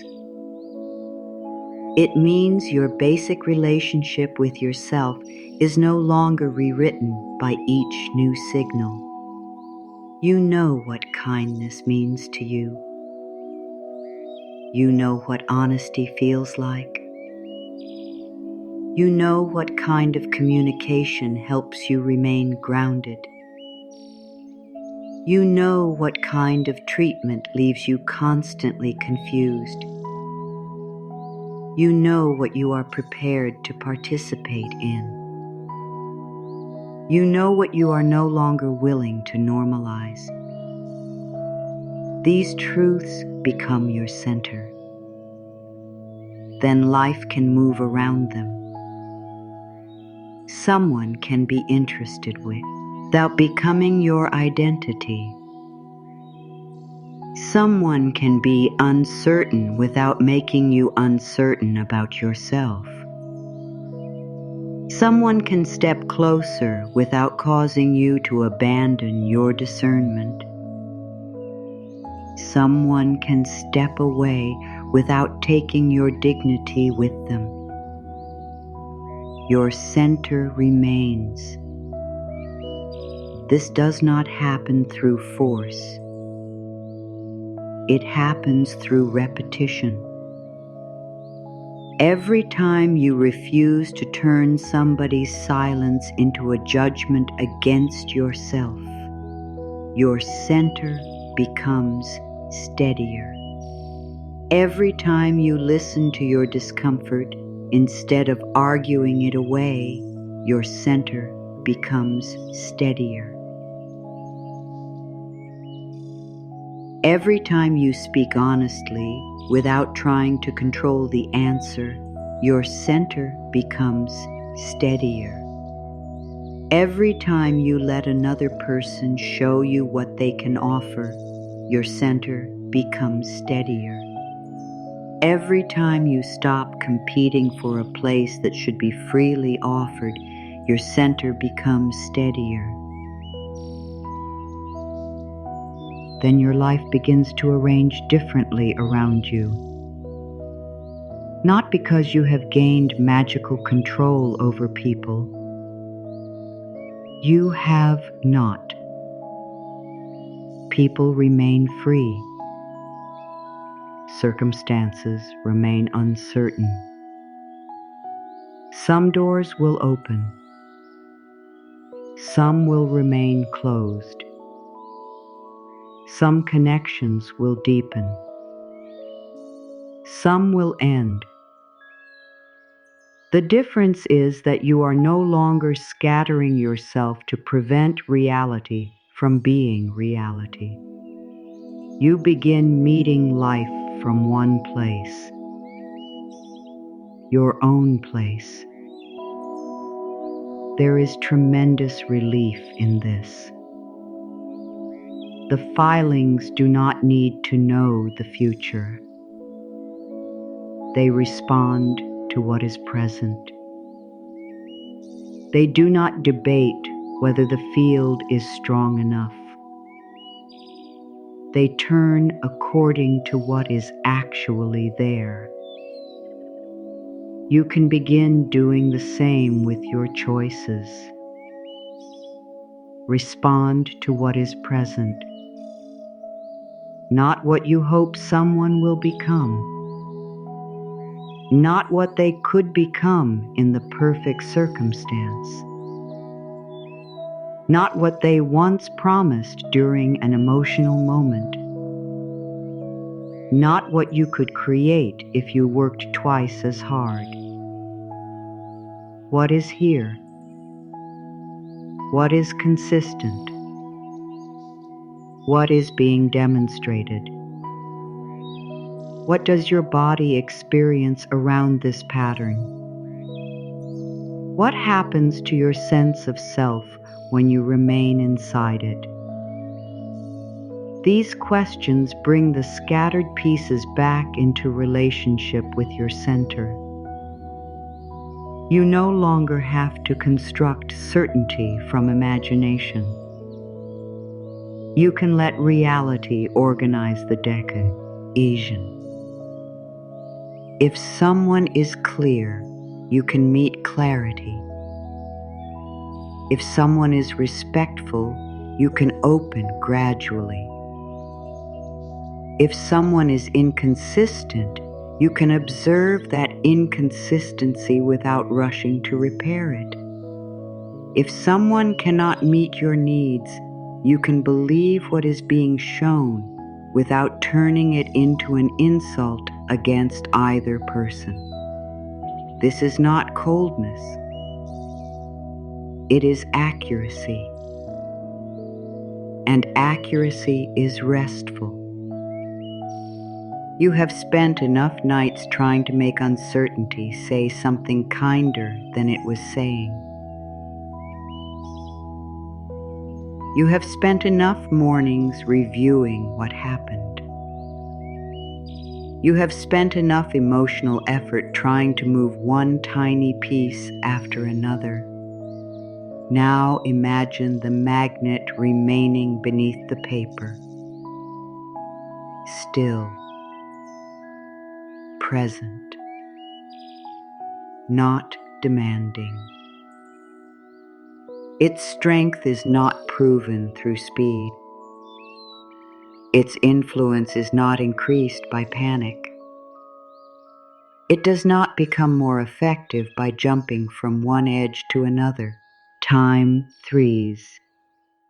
Its steadiness is what makes the pattern visible. You are learning that steadiness can be powerful without being loud. There is a type of confidence that performs. It tries to look unaffected. It becomes distant on purpose. It pretends not to care. It uses silence to create a reaction. That is not the steadiness we are speaking about. The center here is honest. You can care. You can feel longing. You can admit disappointment. You can say you wanted something. Nothing about inner steadiness requires emotional denial. It only means you do not let emotions scatter your self-respect across the room. You feel the feeling while remaining on your own side. This can be practiced. When you want to send a message only to reduce anxiety, you can ask yourself what you are actually seeking. Connection, clarity, relief, proof.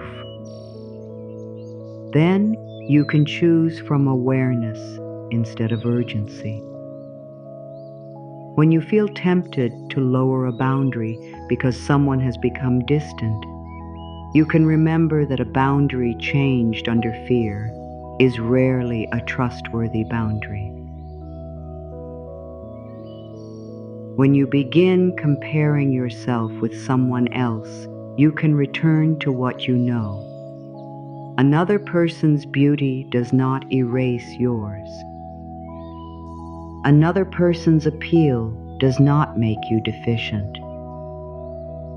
Another person being chosen does not make you less significant. The center does not need at every filing to point toward it in order to remain a center. That matters. Because the goal is not to become irresistible to everyone. That would only be another impossible form of control. The goal is to become so clear in your relationship with yourself that you can recognize what belongs near you and what does not. Some things will not arrange around your life. Let that be information. Some people will not understand your depth. Some will prefer a different rhythm. Some will not be ready for what you are ready for. Some will meet your openness with hesitation. Some will leave. You do not need to turn every departure into a flaw in your character. A field does not become false because every particle does not remain within it. You are not building universal approval. You are building internal coherence. Your thoughts, choices, needs, and actions begin pointing in similar directions. You say you want peace, and you stop repeatedly returning to what destroys it. You say you want honesty, and you stop rewarding evasiveness. You say you want mutual care, and you stop doing all the emotional labor alone. You say you want to be respected, and you begin respecting your own limits. This is how the pattern forms. Not through declarations alone, through agreement between what you say and what you do. And when your life begins agreeing with you, you feel less divided. You stop waking up after another compromise wondering why you abandoned yourself again. You stop making promises to yourself that disappear the moment somebody offers attention. You stop calling every return a fresh beginning when nothing important has changed. Your inner world becomes more ordered.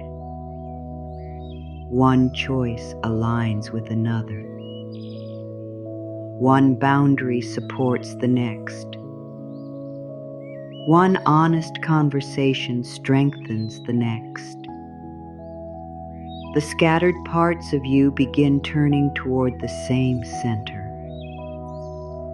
This may be the part of healing that no one sees. There is no dramatic announcement. Nothing outside may change immediately. You may still wake up tomorrow with unanswered questions. You may still think about someone. You may still wonder what could have been. Yet inside, the direction has changed.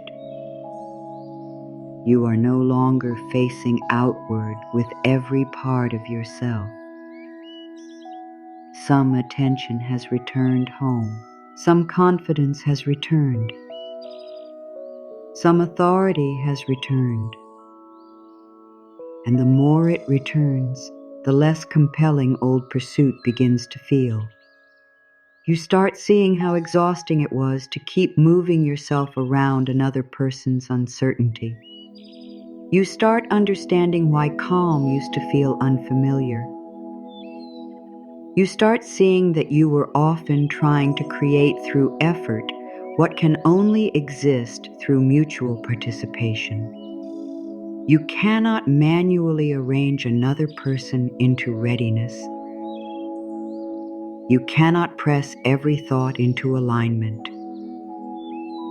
You cannot move every emotion into the place you prefer.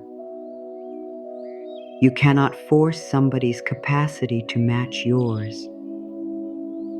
You cannot make a person become consistent because you are exceptionally patient. You cannot make someone communicate well because you explain yourself perfectly. Your influence has limits. That truth is not discouraging. It is liberating, because when you accept what you cannot arrange, you regain strength for what you can. You can decide what access feels appropriate. You can choose your pace. You can speak plainly. You can step back from patterns that keep injuring your peace. You can stop interpreting every ending as a personal failure. You can become a more dependable companion to yourself. That is real influence. That is where your power belongs. The magnet beneath the paper does not leave its place to prove that it has strength. It remains where it is. Your version of that stillness might sound like this: I know what I need. I can hear another person's answer.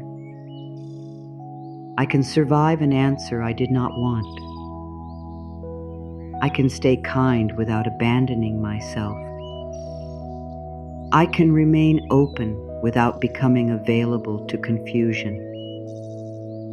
I can care without making another person my center. I can let effort be mutual.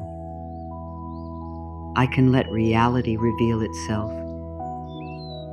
I can remain where I stand. Some of these statements may already feel natural. Others may create resistance. Resistance does not mean the words are wrong. It may mean an older part of you remembers when staying still felt dangerous.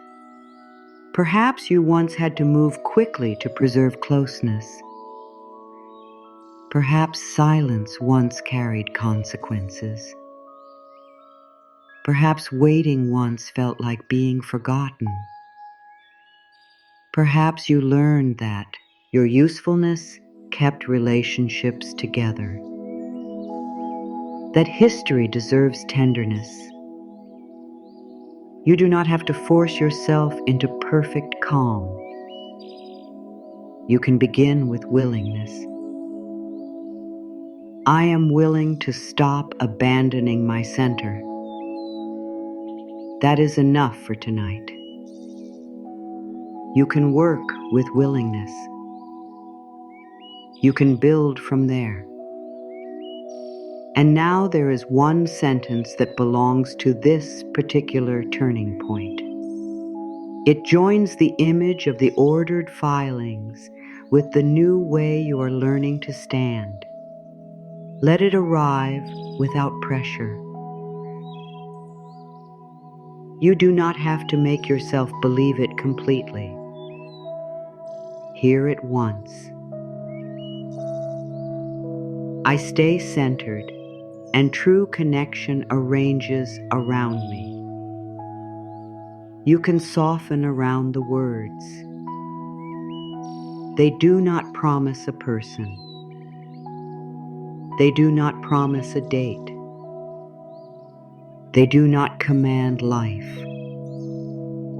They describe the posture you are practicing. You stay centered. You stop running after every piece. You let mutuality become visible. You let what fits move closer through its own willingness. You let what does not fit reveal that too. The sentence can return now with less effort. I stay centered, and true connection arranges around me. If part of you says, "But what if nothing comes?" you do not need to argue. That fear has probably been carrying the same question for a long time. It believes motion keeps you safe. It believes pursuit prevents loss. It believes that if you stop trying, you will be forgotten. You can answer it with something smaller. I am willing to trust stillness a little more. That may be easier to hold. No grand certainty, no demand, only willingness. I am willing to trust stillness a little more. You can let that sentence settle beside the old fear instead of trying to defeat it. Both may exist for a while. The frightened part can say, "Keep moving." The wiser part can answer, "I do not need to run tonight." The frightened part can say, "Fix this now." The wiser part can answer, "Clarity does not require panic." The frightened part can say, "Prove yourself." The wiser part can answer, "My behavior can come from truth instead." This is how a new center is formed. Not by banishing every old voice, by choosing which voice leads, and slowly the inner filings turn. The part of you that used to reach immediately begins to wait long enough to understand what it feels. The part that used to over-explain begins using fewer words. The part that used to accept mixed treatment begins seeing it sooner. The part that once took every withdrawal personally begins remembering that other people's choices come from their own inner worlds too. The part that feared emptiness begins discovering room. The part that feared being forgotten begins remembering itself. Piece by piece, the pattern changes. You may notice that your attention becomes more valuable to you. You do not spend it everywhere. You become more selective about what receives your thought. This is not playing hard to get. It is learning that attention is part of your life. Hours spent decoding someone are hours of your life. Nights spent monitoring silence are nights of your life. Days spent trying to earn certainty are days of your life. Your time matters. Your focus matters.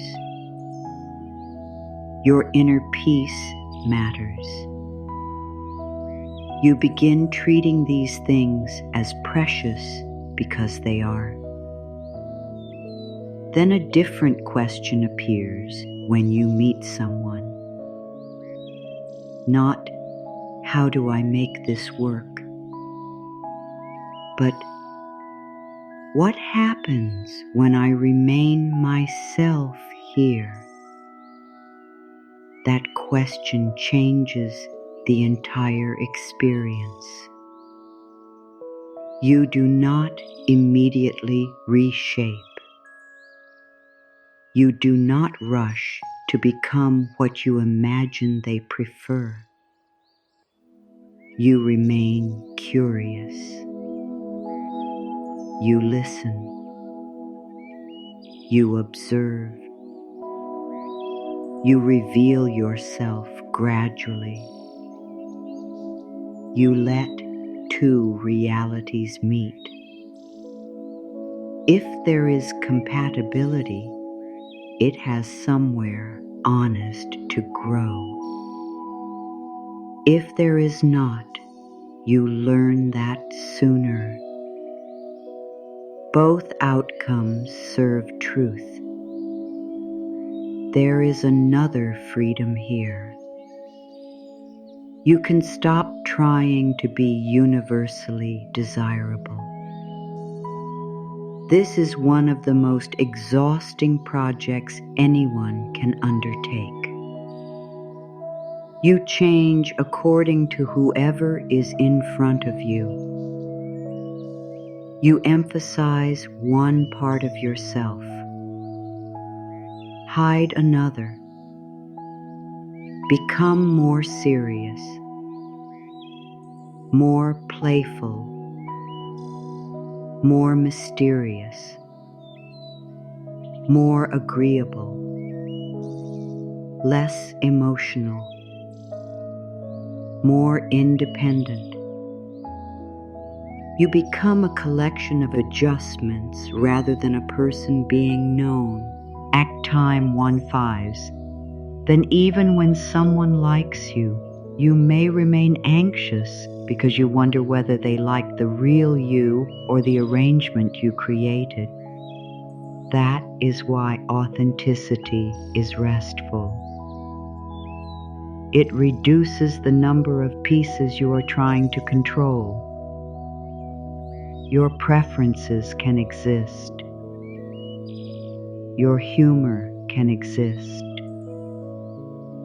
Your limits can exist. Your tenderness can exist. Your history can exist without becoming an apology. You can take up the shape of your own life. The right connection for you will not require perfect compatibility in every detail. No relationship does. But it will have room for reality, room for disagreement, room for growth, room for repair, room for separate lives, room for mutual choice. And you will not have to keep moving the center to preserve it.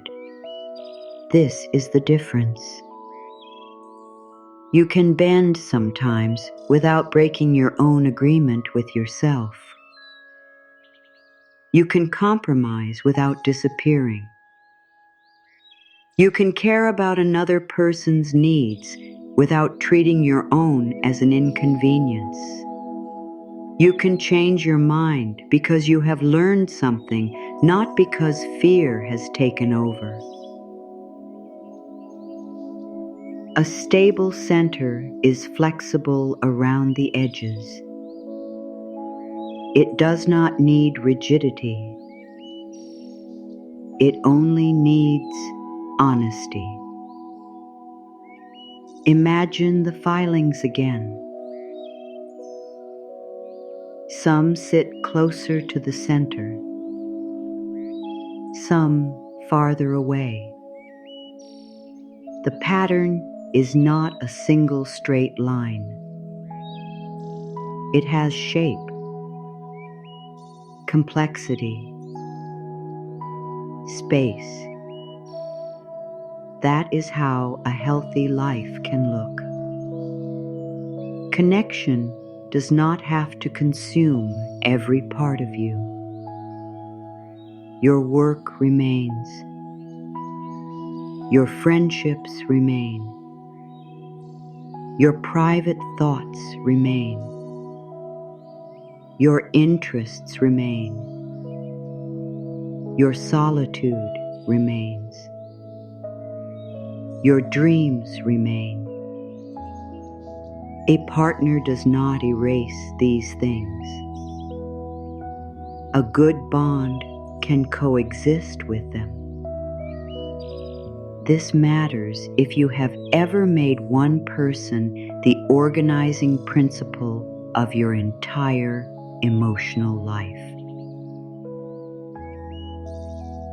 When that happens, every movement they make affects everything. If they withdraw, your whole inner world shifts. If they return, everything brightens again. That is too much power to give away. You can care deeply and still have many anchors inside your own life. You can build days that mean something whether or not a message arrives. You can invest in people who consistently show up. You can keep promises unrelated to romance. You can create beauty that nobody needs to approve. You can enjoy your own company without pretending you never want companionship. All of this strengthens the center. Then when closeness comes, you do not need to grip it. You can participate. You can breathe. You can let affection unfold at a human pace. You can tolerate not knowing everything immediately. You can let trust be built by repeated experience instead of wishful thinking. You can see how someone handles difficulty, how they respond to your no, how they communicate after misunderstanding, how they behave when they are not trying to impress you, how they treat your time, how they handle their own emotions. You do not need to judge quickly. You only need to remain awake. The old pattern rushed because it wanted certainty. The new pattern can take time because your identity is no longer waiting for the verdict. You already belong to yourself. This creates patience of a different kind. Not the patience that endures poor treatment indefinitely. The patience that lets truth emerge before attachment writes the entire story. That kind of patience protects you. It protects the other person too. Neither of you has to become a fantasy. You can be two imperfect people discovering whether there is a genuine fit. No audition, no pedestal, no rescue mission, no private campaign to become indispensable. Just reality. There is beauty in that simplicity. And now the central sentence can return for the third time. Let it be quieter. Let it feel less like something you are trying to install and more like something you are beginning to recognize. I stay centered, and true connection arranges around me. You do not need to chase the meaning of it. The meaning will be practiced. Tomorrow, it may be practiced in the way you answer a message. Next week, in the way you communicate a need. Later, in the way you walk away from something that cannot meet you. At another time, in the way you remain open when something kind and consistent appears.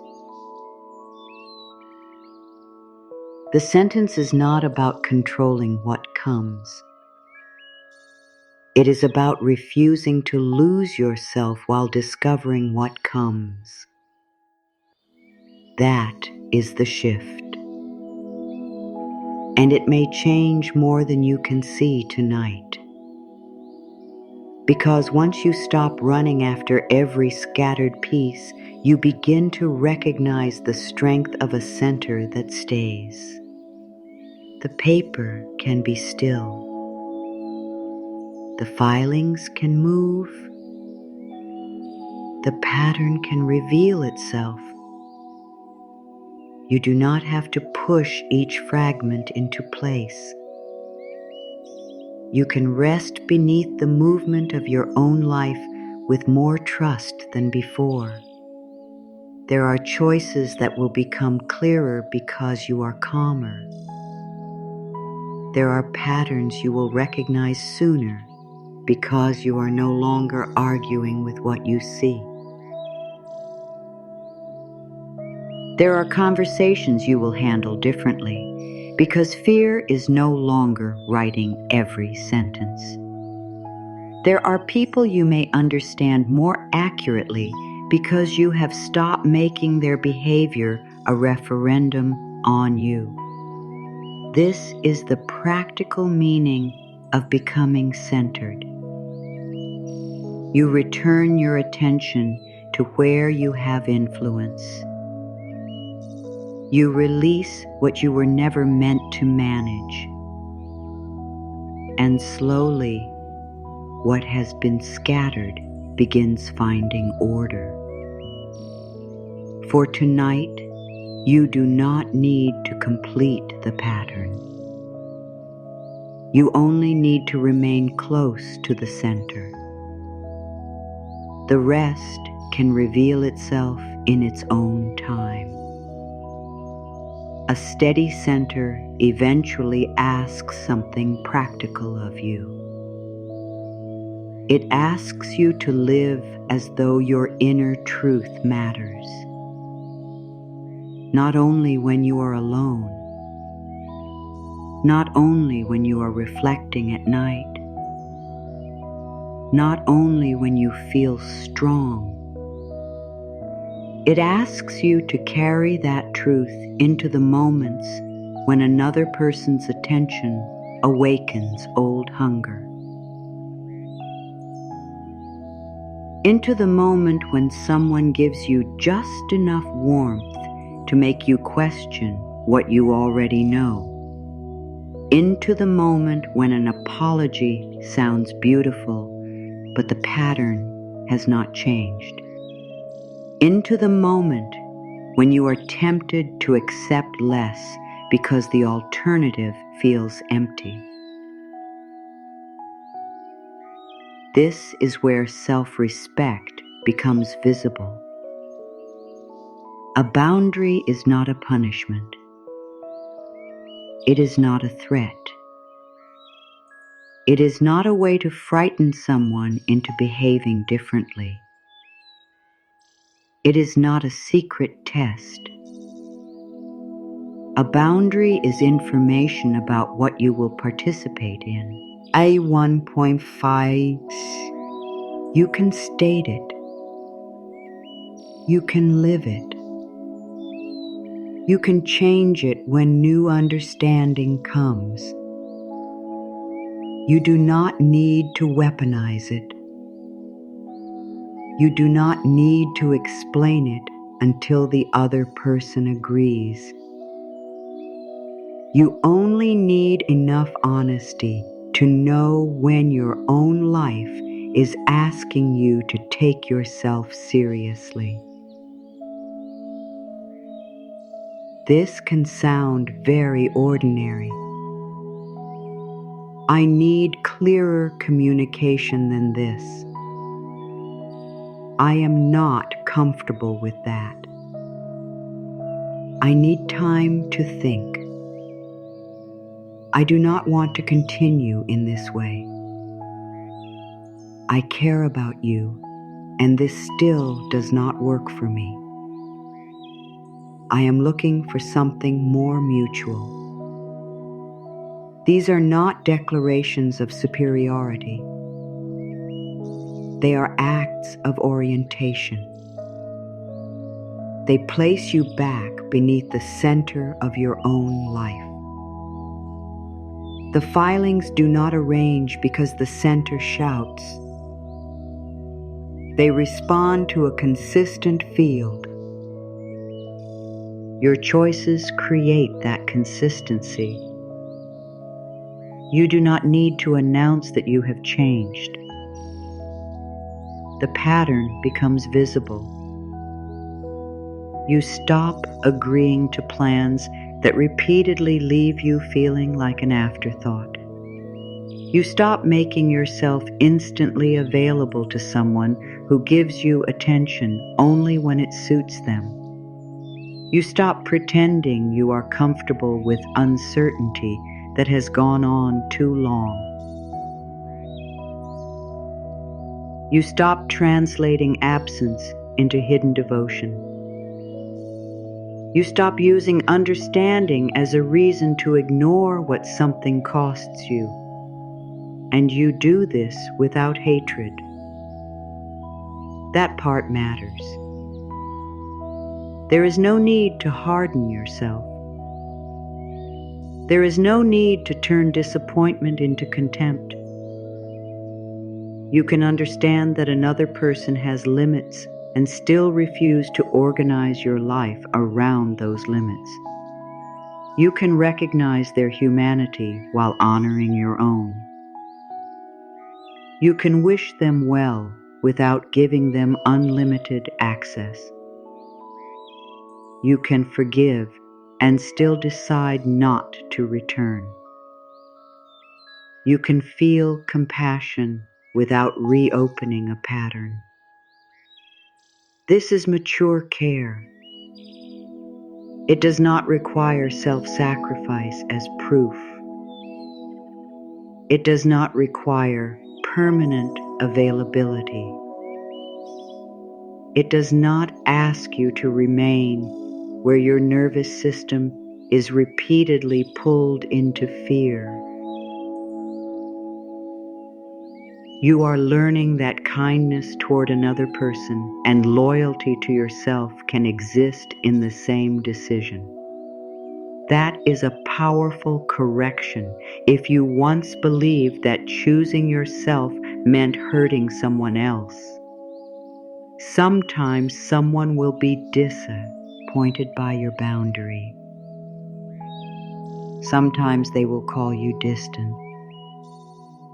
Sometimes they will prefer the version of you who accepted more and asked for less. Their disappointment does not automatically make your boundary unkind. You can listen. You can reconsider when reconsideration is honest. But you do not need to abandon yourself merely because someone preferred easier access to you. This is especially important when affection has trained you to confuse being needed with being valued. Someone needing your patience is not the same as someone cherishing you. Someone returning when lonely is not automatically offering a stable bond. Someone telling you they miss you is not always the same as being prepared to build with you. Words have meaning. Behavior gives them context. You can appreciate words while watching what follows. This does not make you suspicious. It makes you grounded. The old pattern may have rushed to turn every tender sentence into certainty. The steadier part of you lets time participate. You let repetition show you what is real. You let effort become visible. You let care take form. You let another person demonstrate whether their words can live inside their actions. This is one of the deepest changes in how you relate. You no longer try to manufacture security from a single moment. You let security grow from consistency. That takes time, and time is not your enemy. You do not have to rush because you are afraid that an opportunity will disappear if you move at a healthy pace. What is compatible with honesty can survive honesty. What is compatible with respect can survive a boundary. What is compatible with mutual care can survive a reasonable pace. If a bond requires you to become instantly compliant in order to keep it alive, that tells you something important. You do not need to condemn it. You need to hear it. The more you remain connected to your own center, the less tempting it becomes to purchase closeness with self-neglect. You start seeing the hidden price. Every time you say yes when your body is saying no, there is a price. Every time you pretend not to care because you fear appearing needy, there is a price. Every time you accept confusion because you fear being alone, there is a price. Every time you silence an important question to preserve someone else's comfort, there is a price. You may still choose compromise. Real relationships require it. But compromise feels different from disappearance. Compromise says, both of us matter. Disappearance says, only keeping this bond matters. You are learning the difference. You can be flexible without becoming undefined. You can make room without erasing yourself. You can support someone through difficulty without becoming their entire emotional structure. You can be patient while still asking whether patience is leading anywhere healthy. This is the ground beneath mature standards. They are not a list designed to make another person qualify for you like an examination. They are a way of knowing what helps you remain whole. Your standards may include honesty, consistency,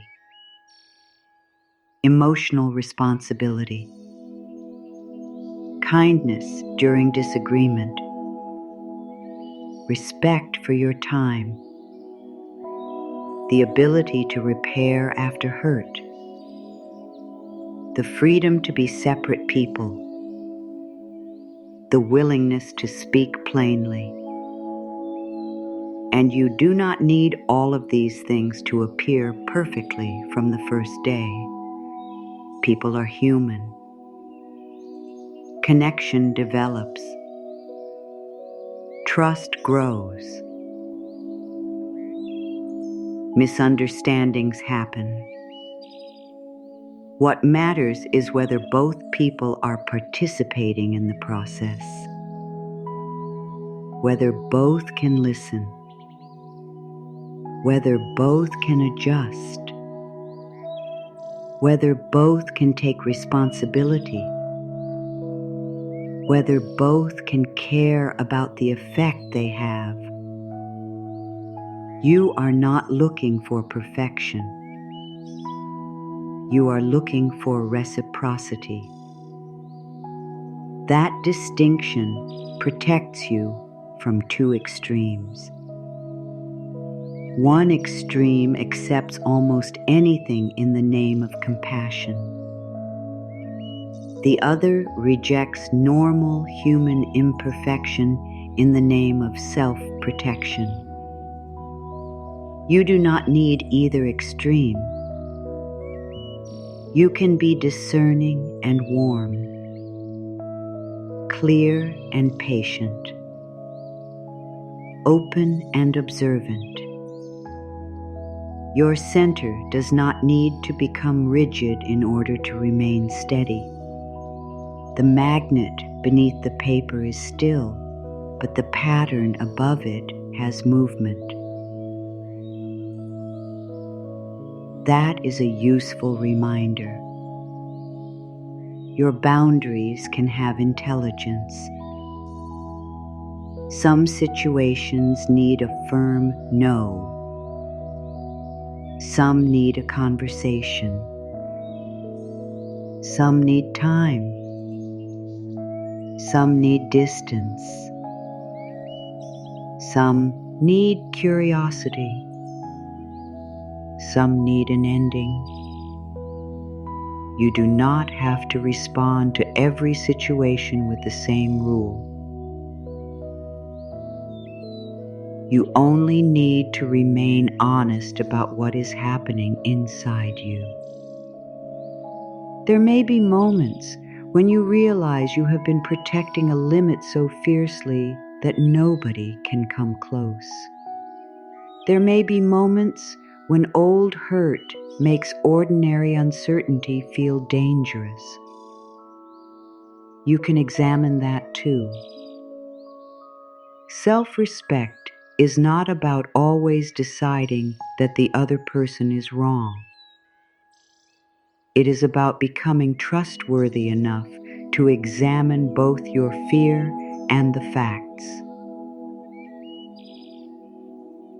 You can ask yourself whether you are responding to what is actually happening or to something that happened long ago. You can ask whether the current person has earned your caution or merely activated an old memory. You can ask whether a boundary is protecting your well-being or protecting you from all vulnerability. These questions are part of maturity.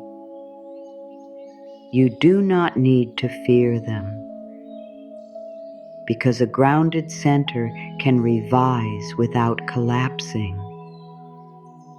You can say, I misunderstood. You can say, I reacted from an old wound. You can say, I need to try that conversation again. You can apologize without surrendering your dignity. You can become more open where openness is deserved. That is not weakness.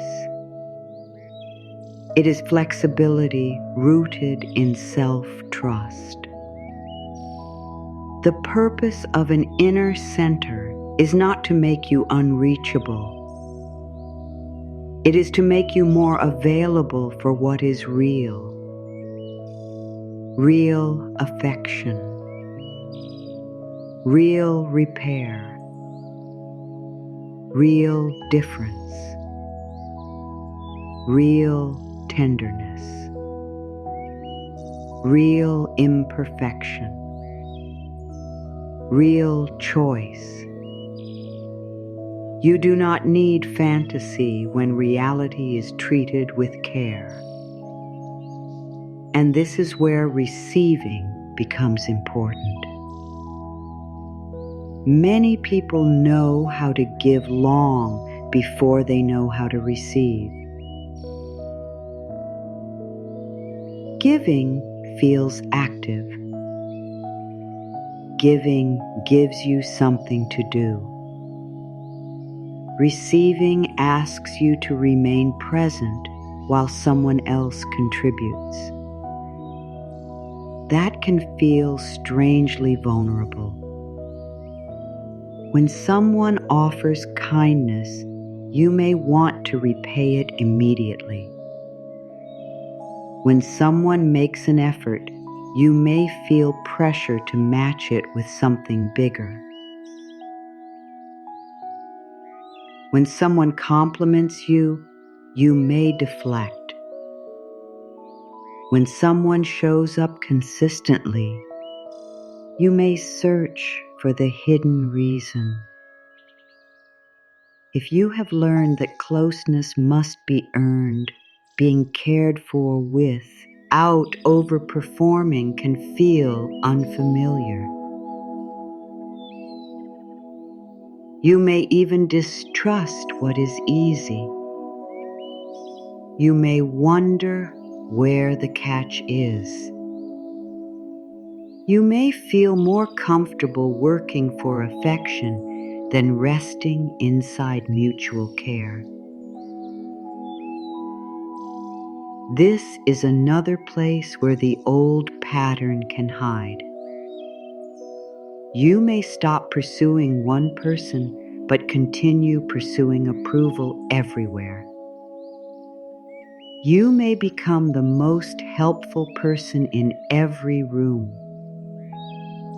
the one who remembers everything, the one who listens for hours, the one who never asks for much, the one who gives before anyone can offer. It can look generous. Sometimes it is generous, and sometimes it is a way of staying necessary. There is no shame in seeing that. You can be generous without making usefulness your identity. You can let someone help you. You can accept a compliment without returning one immediately. You can let another person plan. You can let someone miss you. You can let them reach. You can let them show interest without rushing to carry the whole exchange. You can let care come toward you. This may feel almost too quiet at first. There is less to manage, less to prove, less to monitor. And because there is less activity, the mind may assume something is wrong. Nothing is wrong. You are learning that connection does not always need to be produced. Sometimes it needs to be permitted, not demanded, not guaranteed, permitted. You leave room. Then you observe what enters that room freely. This is where your standards and your capacity to receive begin supporting one another. A clear center says, I know what I will not repeatedly accept. An open heart says, I am still willing to be surprised by goodness. Both are needed. Without boundaries, openness can become self-abandonment. Without openness, boundaries can become isolation. You are learning the middle, the living center, the place where you can say no clearly and yes sincerely, where you can welcome care without clinging to it, where you can enjoy interest without trying to secure the ending, where You can walk away from harm without deciding that all future connection will harm you. This is what prepares you for something healthier. Not perfection. Readiness. You become more ready to recognize reciprocity. More ready to participate without over-functioning. More ready to speak before resentment builds.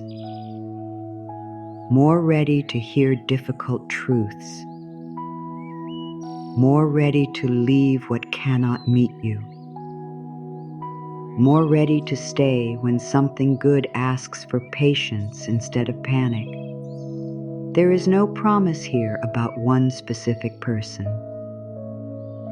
No promise about when a relationship will appear. No promise that somebody from your past will return differently. Those outcomes belong to lives and choices beyond your control. The promise you can make is about your own participation. You can become less willing to abandon yourself. You can become more honest about what feels healthy. You can become more capable of receiving care without turning it into a test of permanence. You can become more prepared for mutual closeness. That is meaningful enough.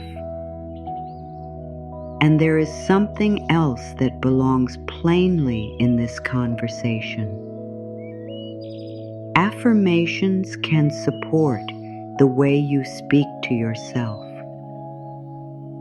They can help you rehearse dignity.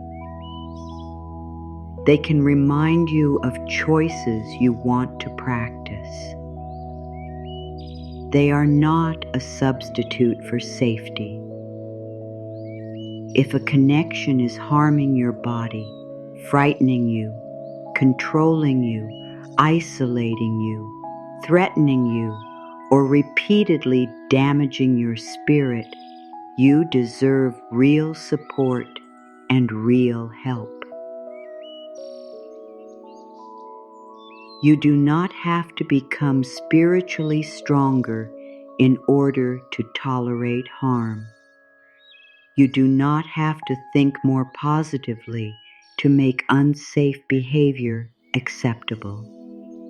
You do not have to wait for someone else to transform while you continue being hurt. Reaching toward trusted people, qualified support, or appropriate local services can be an act of deep self-respect. Your safety matters more than maintaining an image of harmony. Your well-being matters more than preserving a bond at any cost. Let that truth stand without fear. Healthy inner work never asks you to deny danger.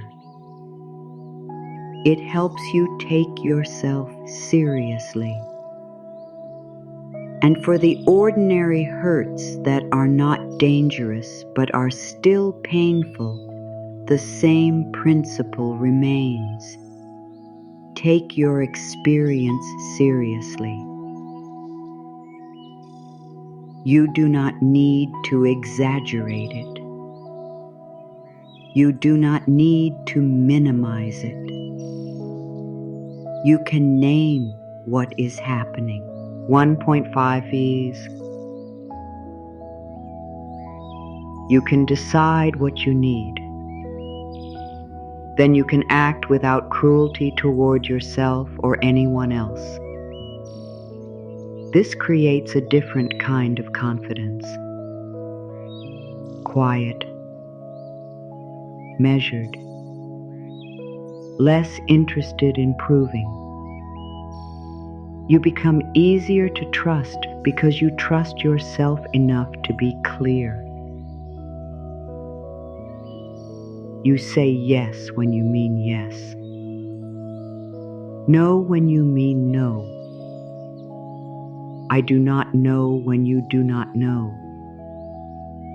I need more time when you need more time. This consistency sends a message through your whole inner life. I will not leave myself to keep someone near. That message matters more than any performance of confidence. And if these words are reaching a place in you that recognizes this shift, you can leave one simple word beneath this experience if you want to mark it for yourself. Magnetic. Not as a promise about who arrives, not as a spell, as a small declaration that you are choosing to become steadier in your own center. Then leave it there. No proving, no waiting for a sign, just a word for the posture you are practicing. The deeper work remains private. It happens when nobody is watching. It happens when an old temptation returns. When you want to reopen a conversation that has already shown you its shape.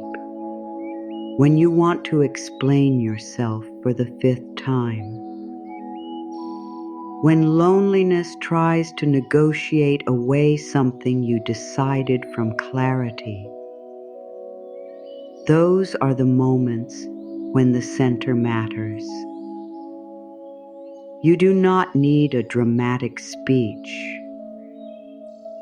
You remember, I stay centered, and true connection arranges around me. You do not have to repeat it mechanically. You only need to remember what it means.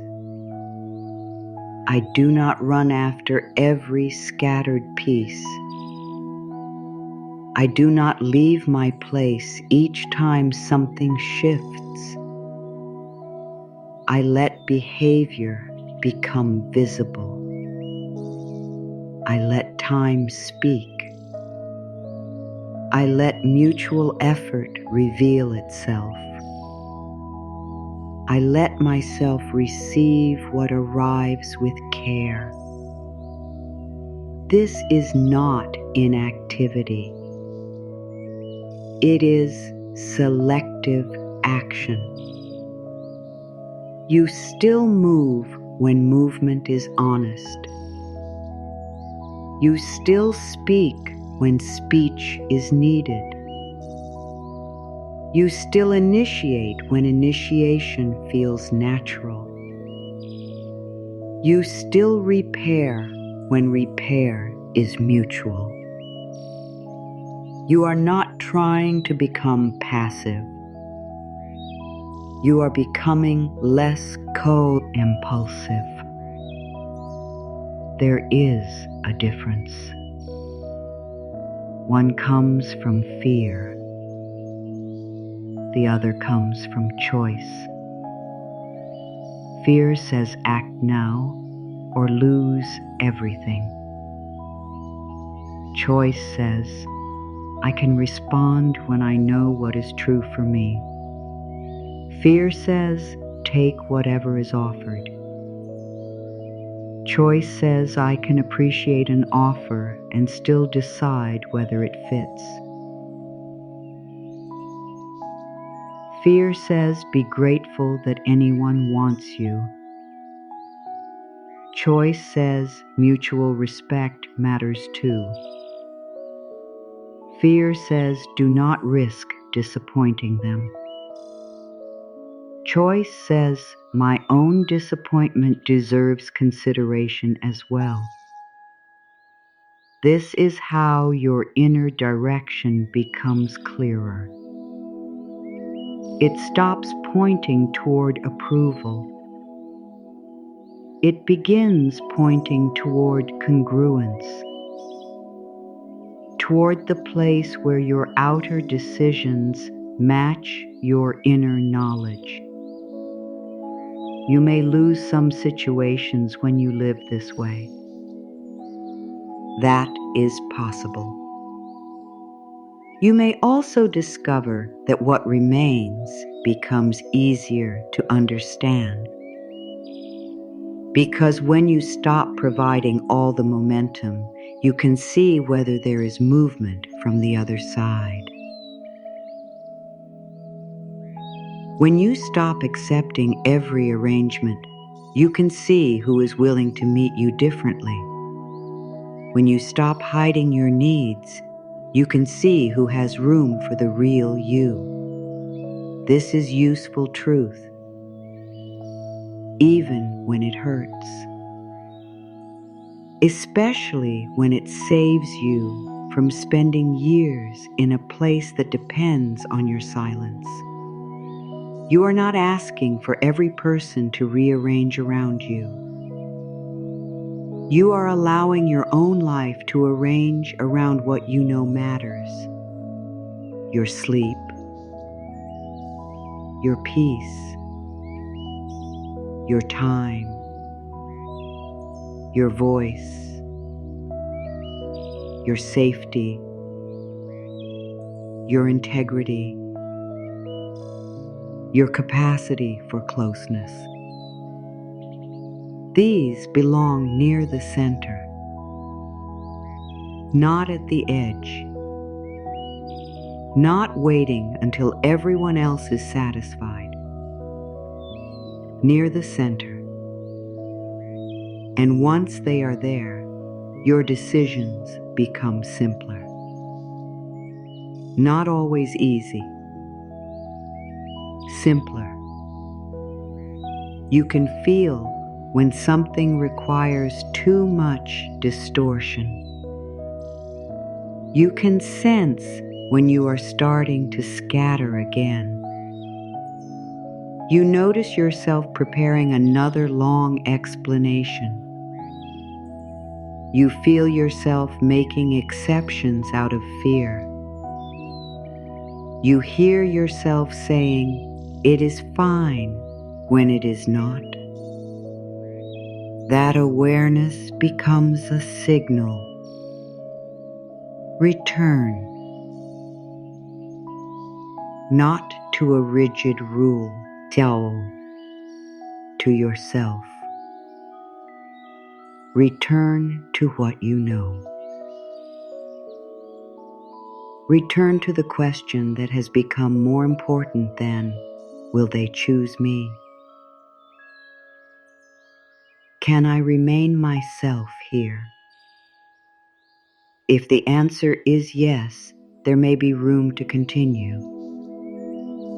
If the answer is no, there is something important to examine. You do not have to answer everything tonight. Tonight is for remembering the direction. The center is not somewhere you reach once and never leave. You will wander. Everybody does. You will sometimes overgive, sometimes react, sometimes misread, sometimes compromise too much, sometimes become frightened and reach for old habits.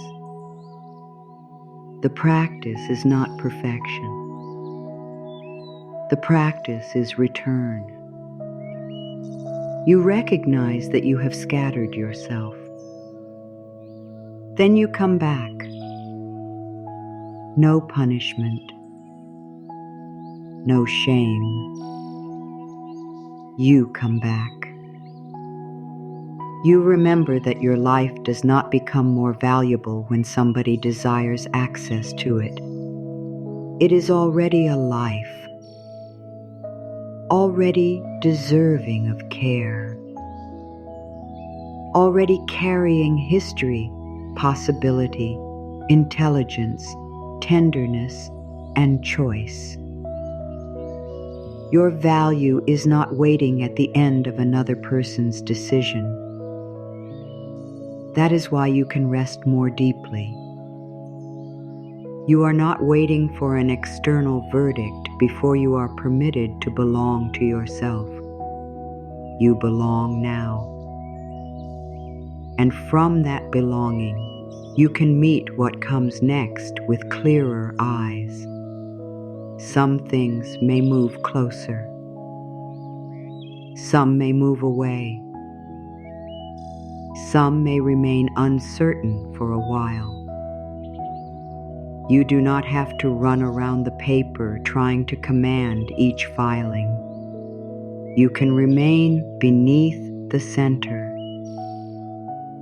steady enough to see the pattern, soft enough to stay open,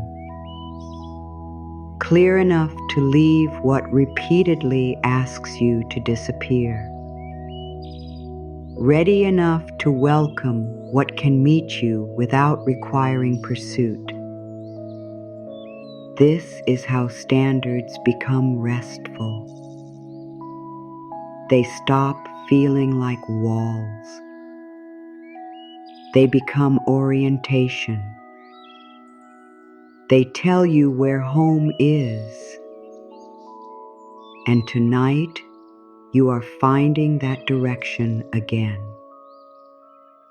The center becomes most trustworthy when you no longer need to prove that it exists.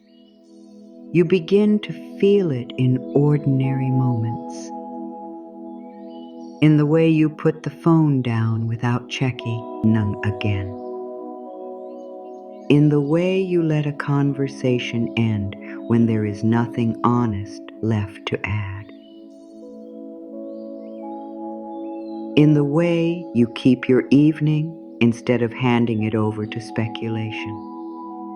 In the way you wake and remember that your first responsibility is not to decode another person. It is to return to your own life. This is where the change becomes quieter. There may be no dramatic sign, no sudden certainty, no perfectly clear future. Only a growing sense that you do not need to scatter yourself anymore. You have lived long enough with the habit of moving toward every disturbance, a shift in tone, a delayed answer, a change of plan, a memory, a fear, a possibility.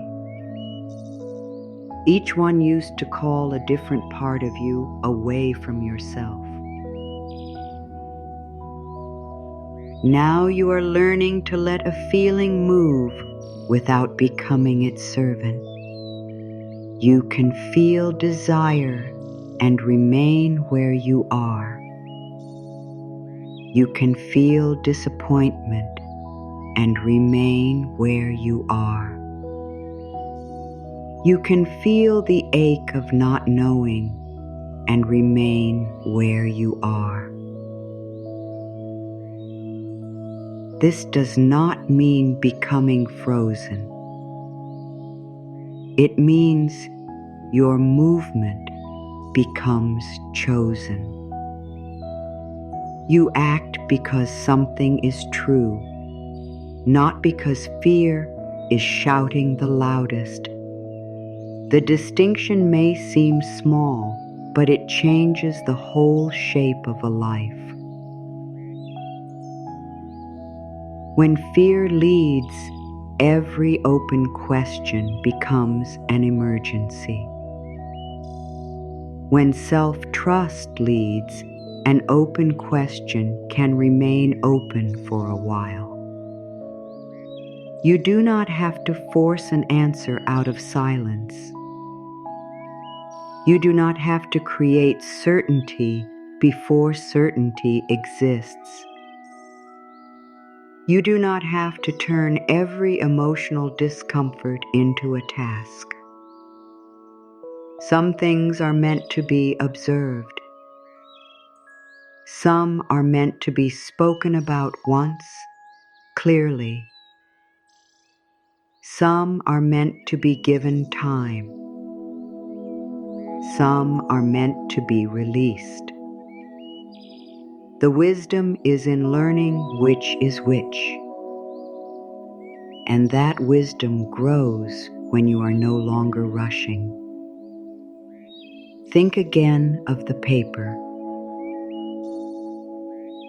The tiny filings do not become less real because they are scattered.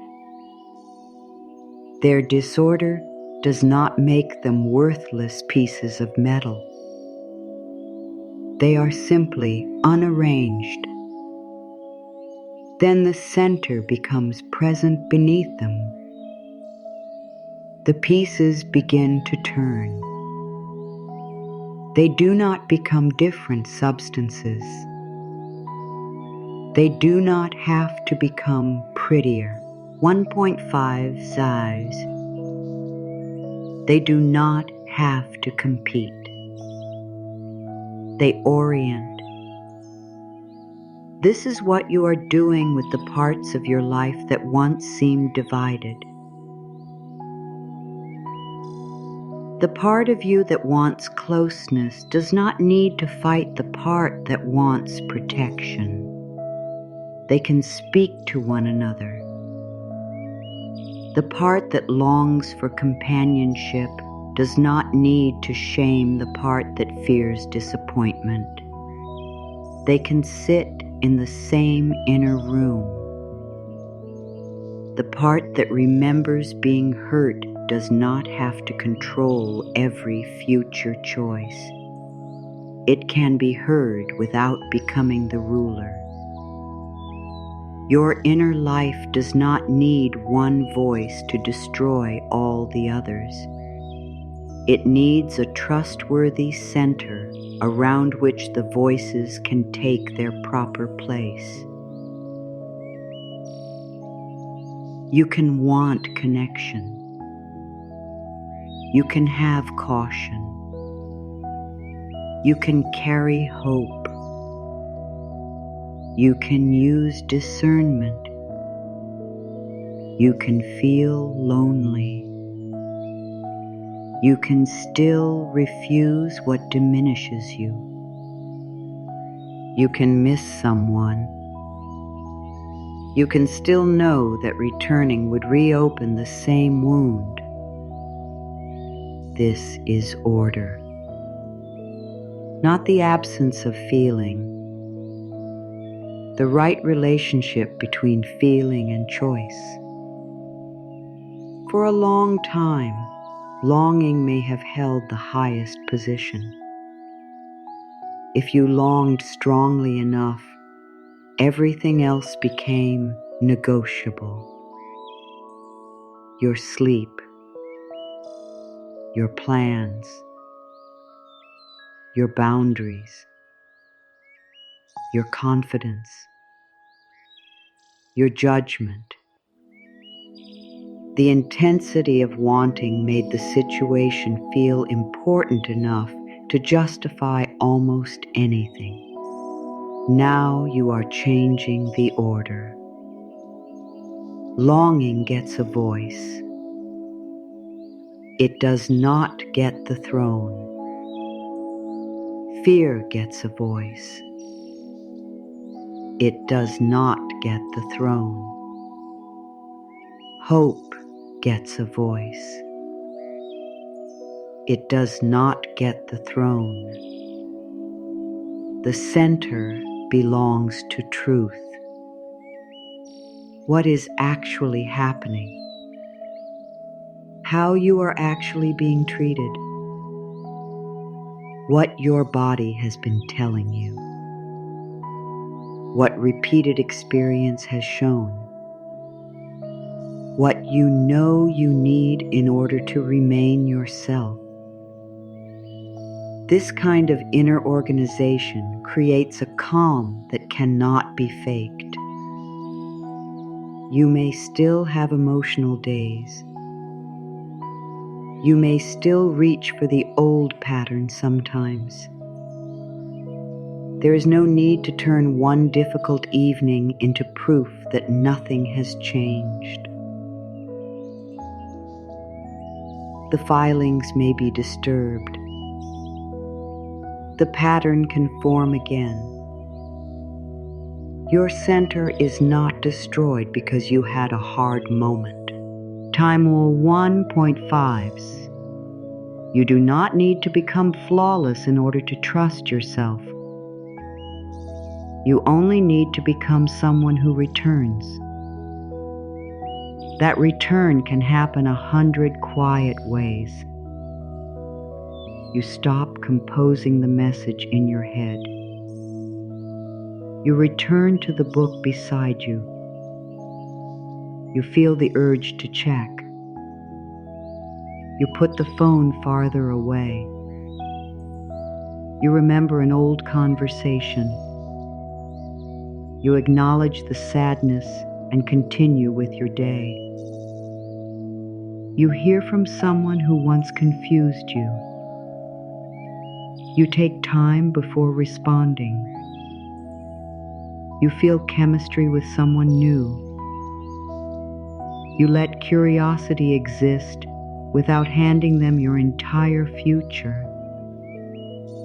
You are no longer trying to arrive at the ending before the relationship has even begun. This protects something tender inside you, not from all pain. Nothing can promise that. It protects you from unnecessary self-abandonment. There is a difference. Life may still surprise you. Someone may disappoint you. A promising beginning may end. A beautiful season may change. None of that means the inner work failed. The inner work is what helps you walk through those moments without turning against yourself. You can hurt and remain whole. You can grieve and remain dignified. You can feel rejected without rejecting yourself. You can change direction without calling the previous road a waste. Even an ending can leave you wiser without making you bitter. That is the kind of strength you are growing. Soft enough to feel, strong enough to stay. And because you are staying with yourself, you no longer need another person to carry every unanswered question. You can let some mystery remain. You can let another person be responsible for their own clarity. You can let time expose what words cannot yet prove. This creates room for genuine mutuality, because real connection needs two free people. Not one person trying to secure the bond and another responding to pressure. Two people who can approach. Two people who can speak. Two people who can say yes. Two people who can say no. Two people who can change. Two people who can repair. Two people who can leave if the fighting is not healthy. Freedom makes the yes meaningful.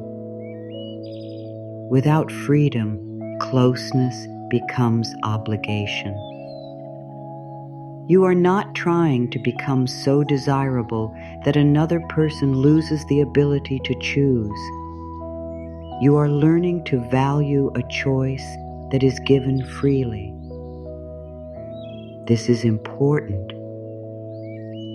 You do not need to be pursued by everyone.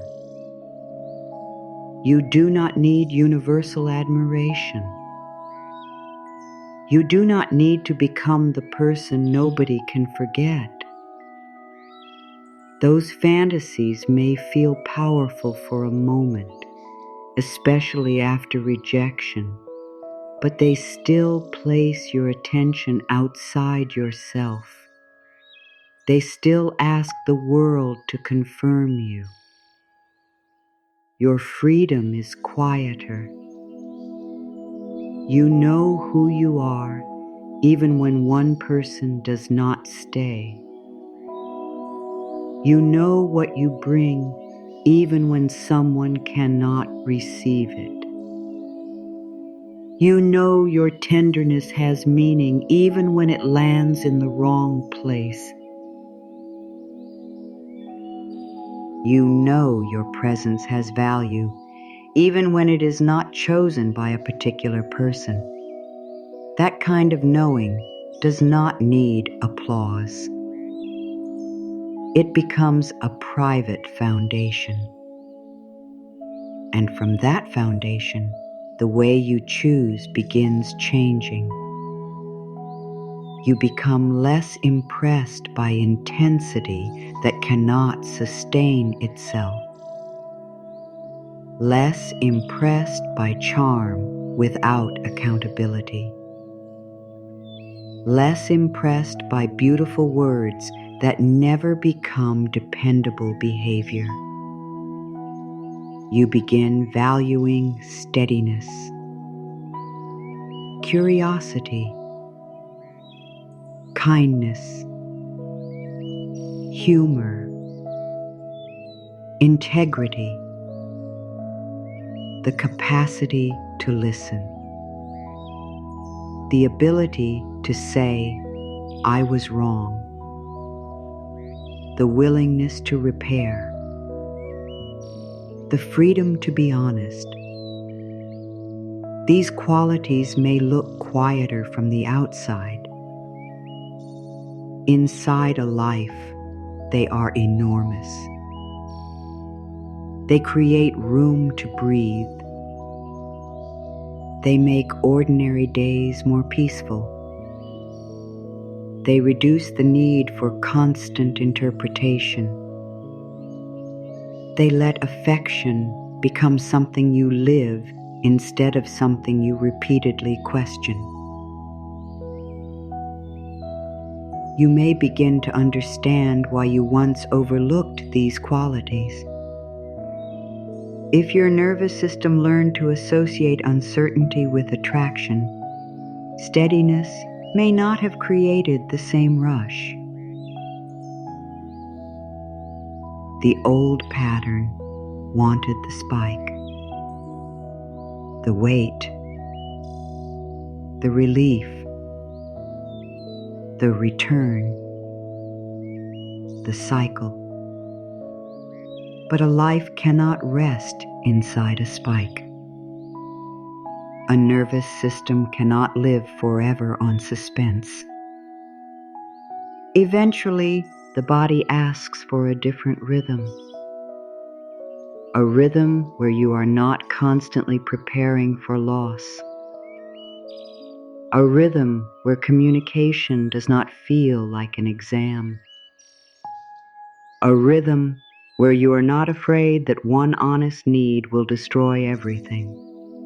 A rhythm where you can sleep.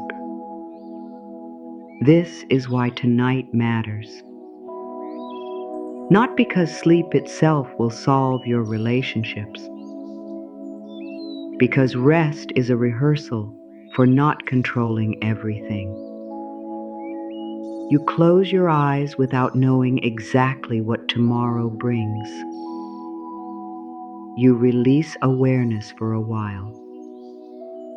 You trust your body to continue its quiet work. You accept that life will keep moving without your supervision. Every night carries this lesson. You do not have to watch everything in order for life to continue. You do not have to manage every outcome in order to exist safely. You do not have to stay emotionally on duty. For someone who has spent years monitoring closeness, sleep can become an act of returning to the center. The phone can remain silent.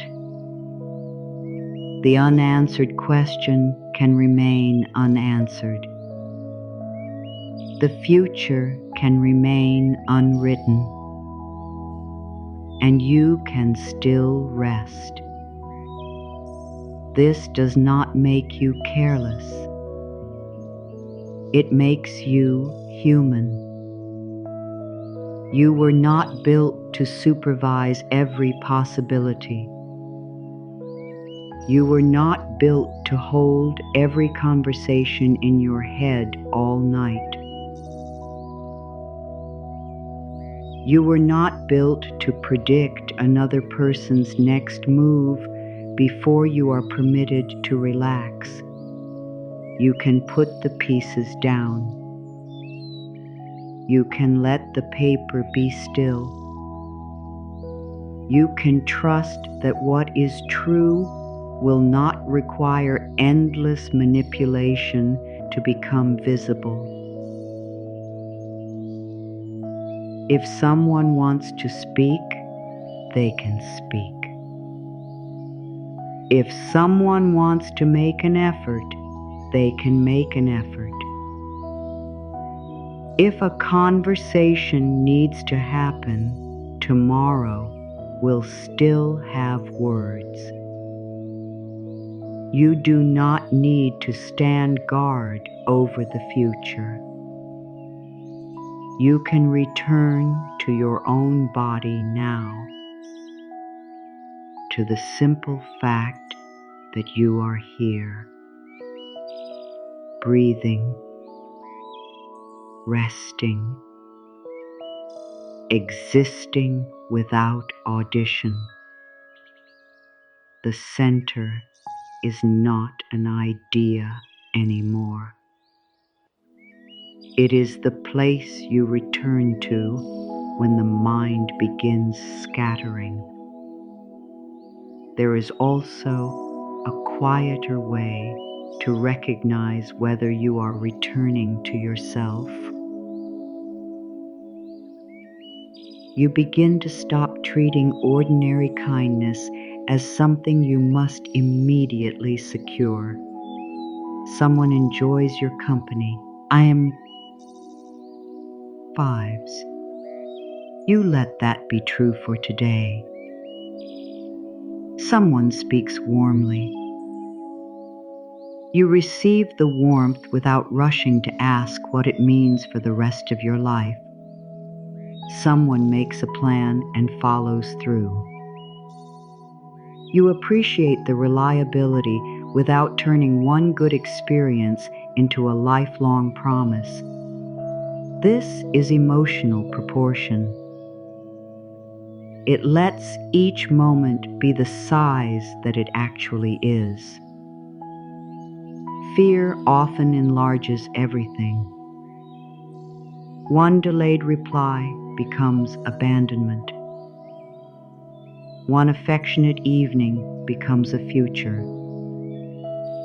One awkward conversation becomes disaster.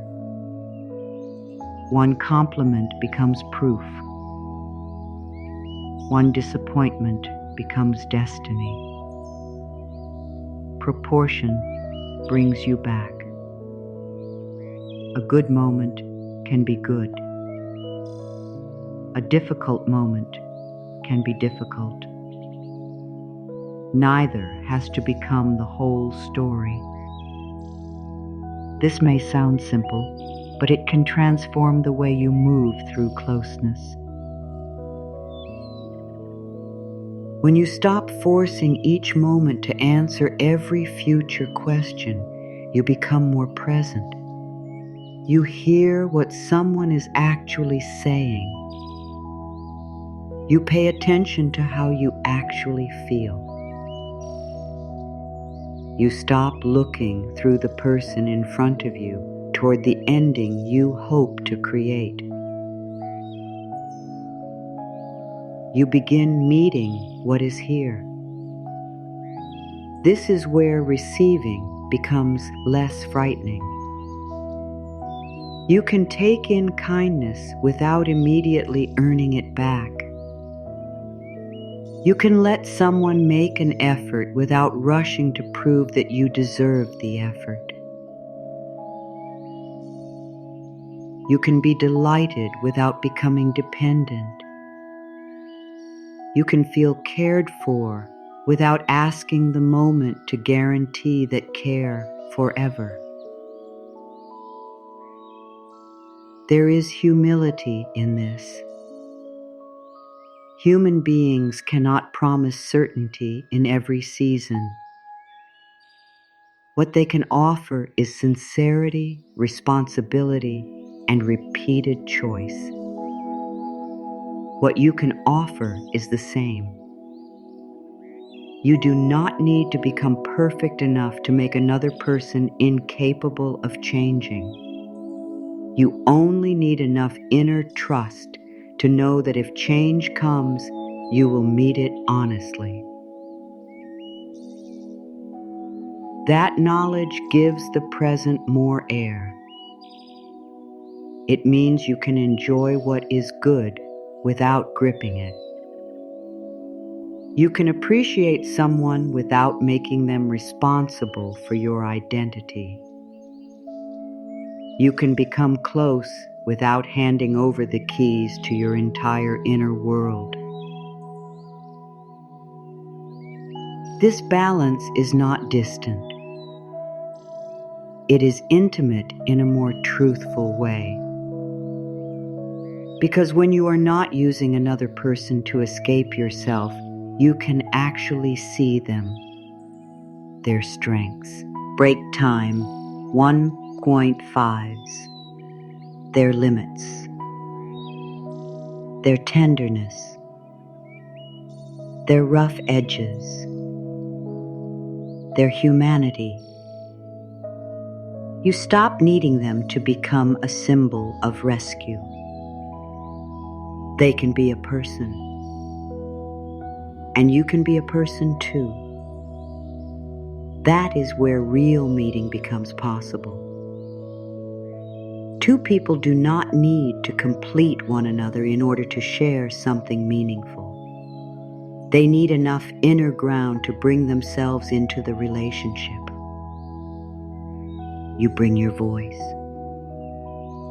They bring theirs. You bring your history. They bring theirs. You bring your hopes without making them commands. They bring their choices without being forced. Then something can be discovered rather than manufactured. This is a very different emotional experience from pursuit.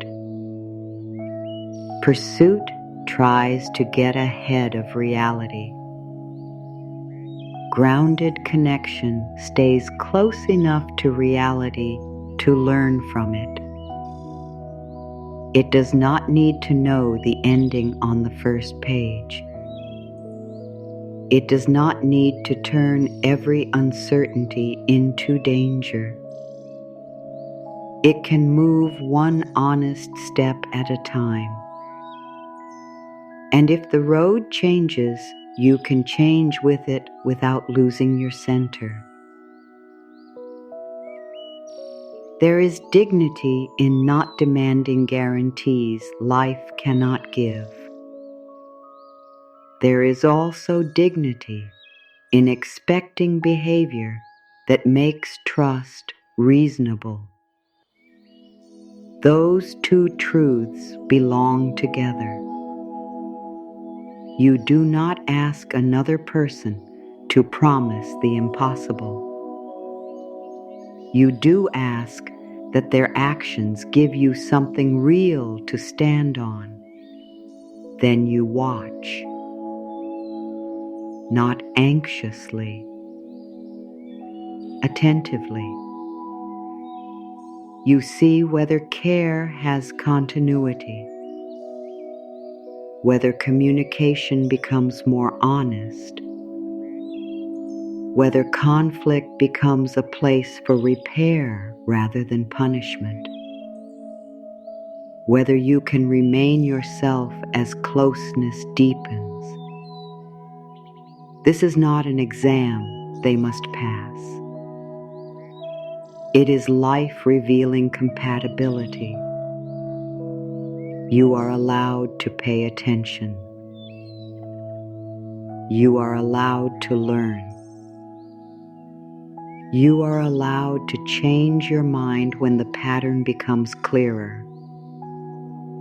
And you are allowed to stay when something is good without searching for the hidden reason it must eventually disappear.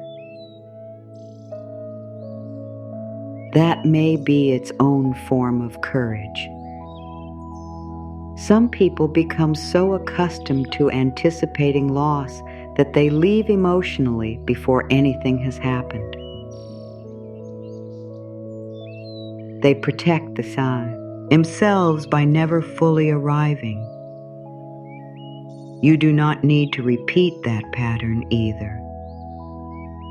Your center can help you stay present with goodness, not grasping, not fleeing, receiving what is here. That is part of the new order too.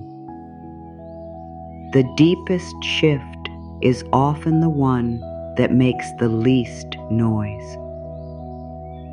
You stop looking for evidence every hour. You stop making every silence mean something about you.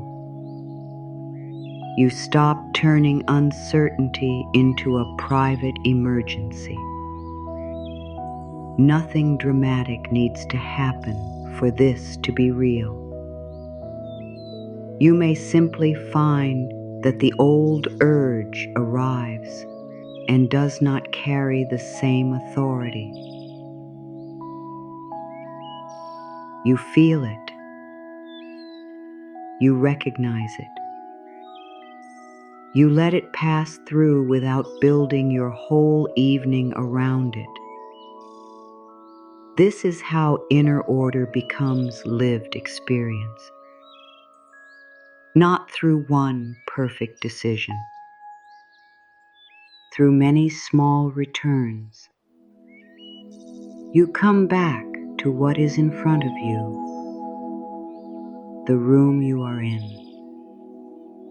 the bed beneath you, the quiet weight of your own body, the fact that this moment does not require an answer from anyone else. The scattered pieces do not need your hands tonight. They do not need to be pushed into shape. They do not need to be forced into a future. You have spent enough time trying to arrange what was never yours to arrange. Now the center can do what the center does. It can remain. And when you remain with yourself, many things become easier to recognize. You recognize the difference between genuine interest and temporary attention. You recognize the difference between a person who is uncertain and a situation that has become chronically confusing. You recognize when you are expressing yourself and when you are pleading to be understood. You recognize when generosity is coming from fullness and when it is being used to purchase reassurance. You recognize when a boundary comes from clarity and when distance is being used as a strategy to provoke pursuit. That recognition is freedom. It keeps you from turning self-respect into another performance. You do not have to become unavailable to prove that you have changed.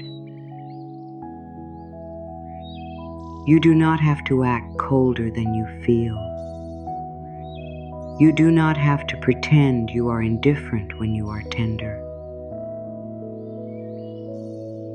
You can remain sincere. You can answer warmly when warmth is true. You can say that you miss someone when saying it does not betray you. You can take initiative when the impulse comes from openness instead of fear. You can express desire without making desire a demand. You are not learning how to manipulate distance. You are learning how to stop abandoning your own place. There is a great difference between those two things. One still depends on the other person reacting correctly. The other returns your attention to the one life you can actually inhabit. Your own. The goal is not to become impossible to ignore. The goal is to stop ignoring yourself. The goal is not to become so impressive that no one ever leaves. The goal is to become so internally trustworthy that another person's departure does not require you to leave yourself too. This changes the meaning of being chosen. You no longer treat another person's interest as a certificate proving that you have passed some invisible test. You can enjoy being chosen while remembering that you are choosing too. You are listening too. You are learning too. You are deciding too. You are not standing beneath a spotlight while somebody else judges whether you are good enough to enter their life. Two people are meeting. Two histories. Two sets of needs. Two imperfect hearts. Two freedoms. That is a more dignified picture of connection. It removes the pedestal. It removes the audition. It removes the idea that one person holds all the power because they seem less invested. You do not gain power by caring less.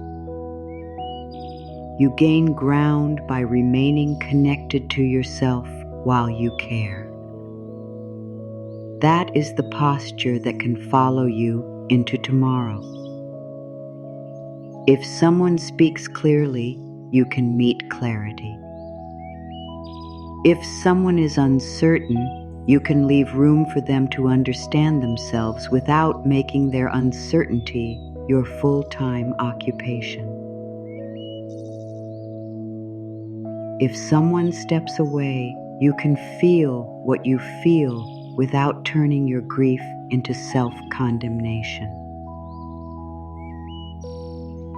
If someone approaches with consistency, you can let yourself experience the goodness instead of immediately searching for its expiration date. This is the middle path. Not grasping, not hiding, present, awake, human. Act Time 1.5s. You may discover that this way of living gives you back more than romantic peace. It gives you attention for the rest of your life. The mind that used to spend hours circling another person's behavior becomes available for creation, for friendship, for work that matters, for music, for learning, for laughter that has nothing to do with being admired, for mornings that are not determined by who contacted you the night before, for evenings that belong to you. This is not a consolation prize. This is your life returning to proportion. Closeness may be precious. It is not the only precious thing. Your days are precious too. Your time is not a waiting room. Your body is not a place where somebody else's indecision should live forever. Your mind is not an office that must remain open all night processing another person's signals. You can close the office. You can dim the room. You can stop working on the unanswered question. Tomorrow does not need a version of you who spent the whole night supervising possibility. Tomorrow needs you rested enough to hear yourself. There is nothing you must accomplish before sleep. Nothing you must make happen. Nothing you must extract from another heart. You can let the unknown remain unknown. You can trust that clarity gathered through time is more useful than certainty manufactured through fear. You can trust yourself to respond when new information comes. That is enough responsibility for one night. You do not need to solve what has not happened. You do not need to prepare for every possible ending. You can be here. And from here, let these statements become lighter. They are not demands. They are not predictions. They are small directions home. I belong with myself. I trust my center. I choose mutual care. I welcome clear intentions. I respect my own time. I hear my needs. I honor my limits. I stay honest. I move from calm. I let truth lead. I can wait without shrinking. I can care without pleading. I can hope without gripping. I can feel without collapsing. I can speak without performing. I can listen without disappearing. I can leave without hatred. I can stay without fear. I accept consistent care. I welcome honest effort. I choose what is mutual. I trust repeated actions. I release imagined contests. I stop auditioning. I stop over-explaining. I stop bargaining. I stop proving. I remain open. I remain discerning. I remain whole. I remain myself. I trust slowly. I choose clearly. I rest deeply. I stand steady. I am here. I am safe. I am held. I am clear. I am open. I am rooted. I am peaceful. I am present. I am steady. I am free. I am home. Let the sentences become smaller now. There is nothing to chase inside them,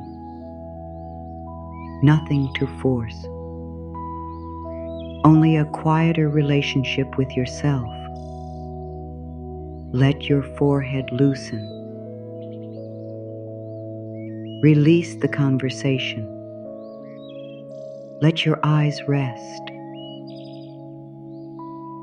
Release the reply. Let your jaw soften. Release the explanation. Let your tongue rest. Release the defense. Let your shoulders drop. Release the burden. Let your hands become still. Release the reaching. Let your chest settle. Release the urgency.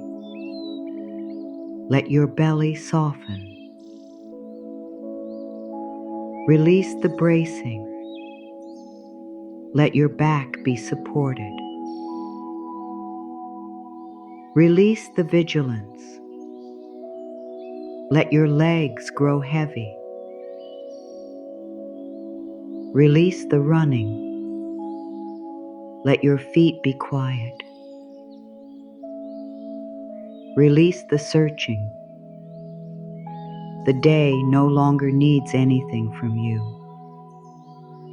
You are not missing an appointment with your future by sleeping. You are not losing your place because you are unavailable for a few hours. You are not required to remain awake in order to remain important. The center stays even when your thou gets become quiet. The paper remains beneath the scattered pieces.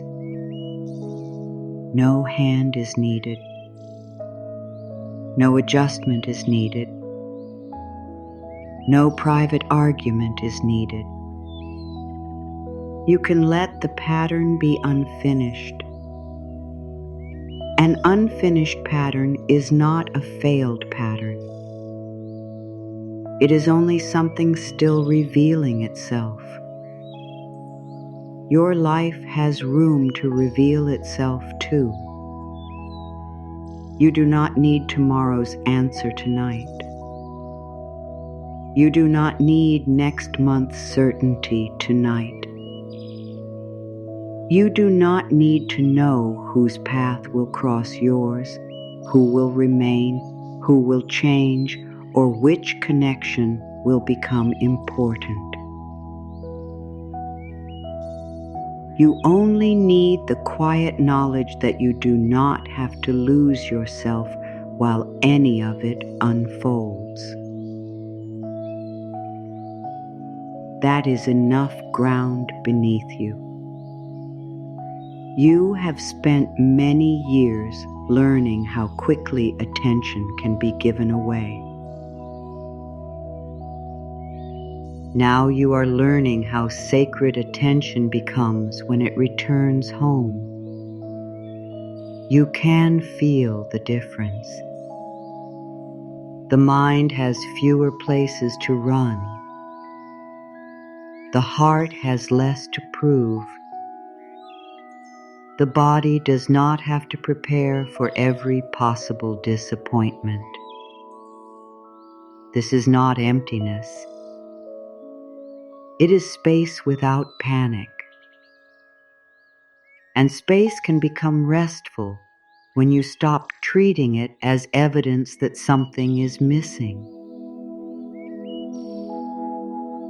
Let there be room between one thought and the next. Room between the past and the future. Room between desire and action. Room between somebody else's choice and your opinion of yourself. You do not have to fill that room. The still center has never been afraid of space. It does not run to the edge of the paper because the edges are empty. It remains where it is.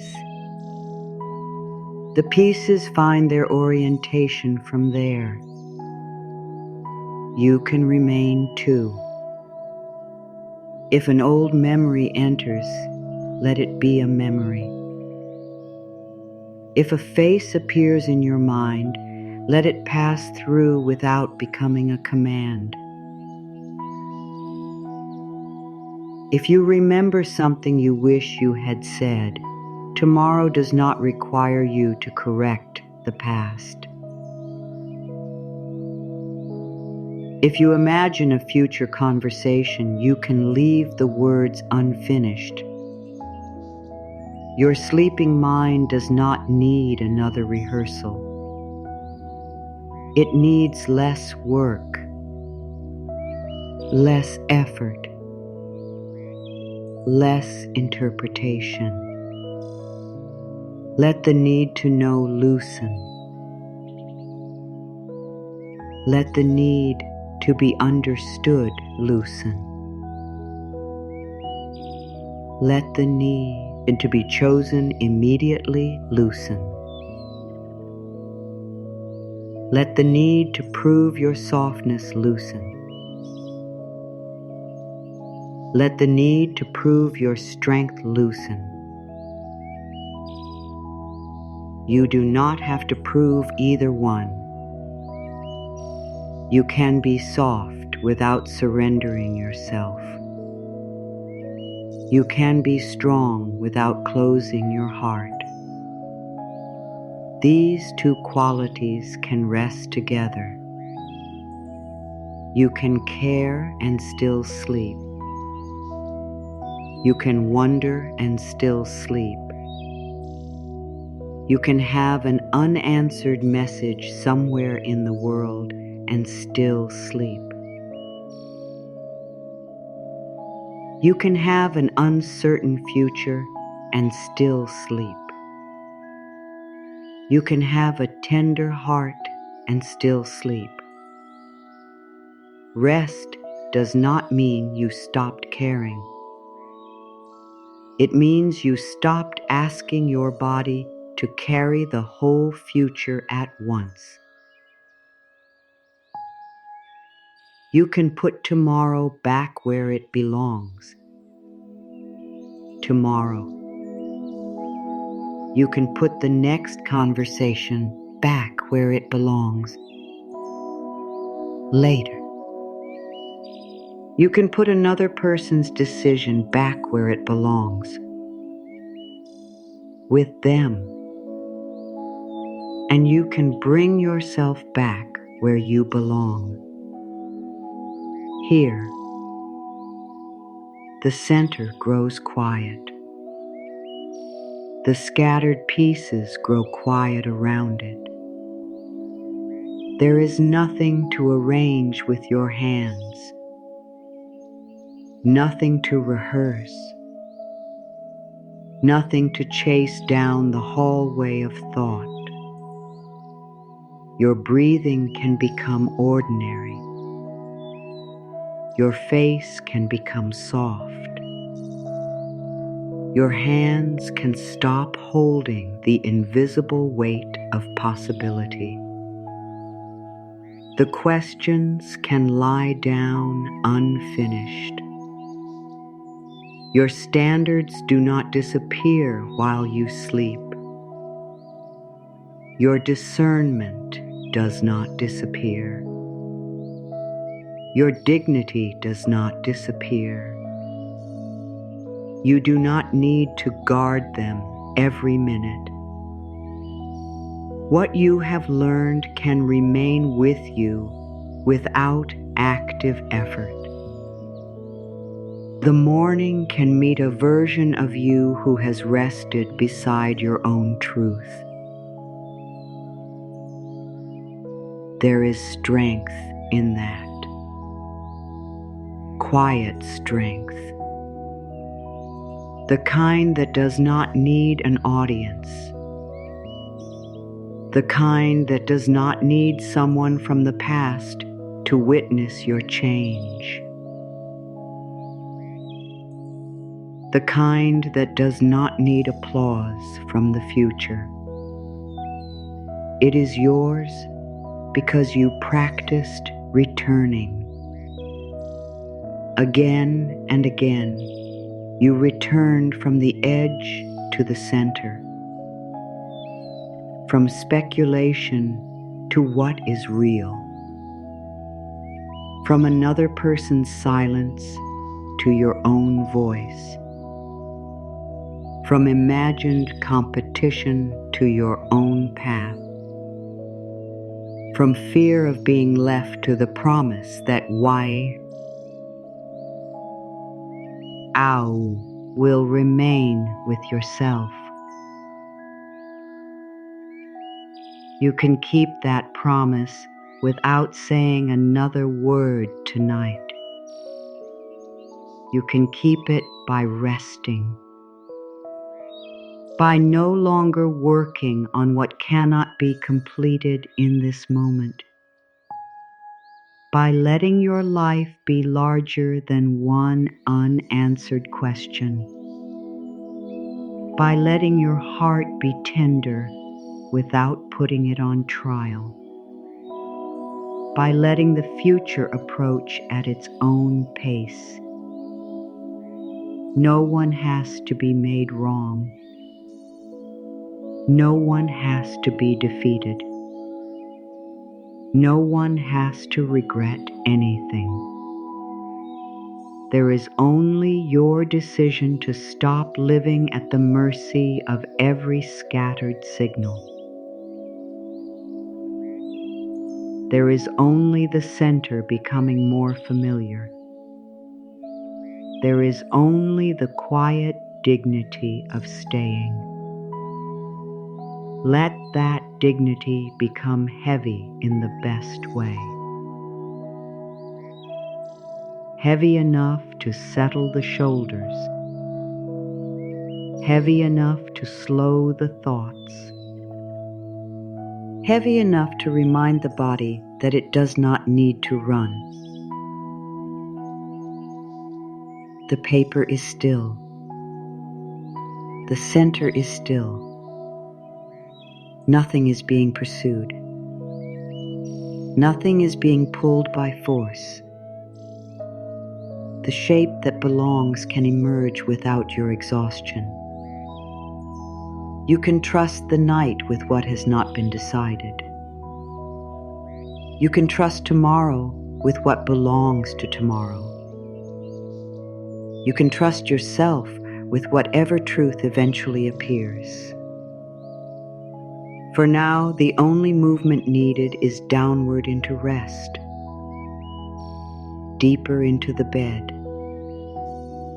deeper into quiet, deeper into the simple fact that you are already here. No audition, no bargain, no proving, no pursuit, only rest, only breath,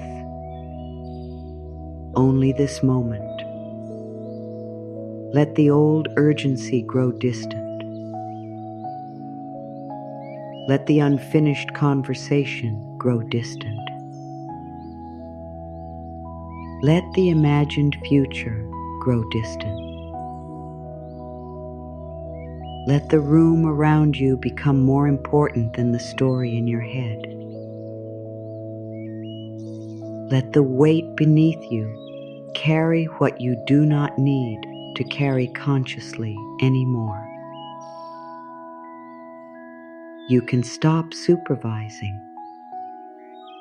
You can stop rehearsing. You can stop reaching. The night does not ask you for a performance. It asks nothing.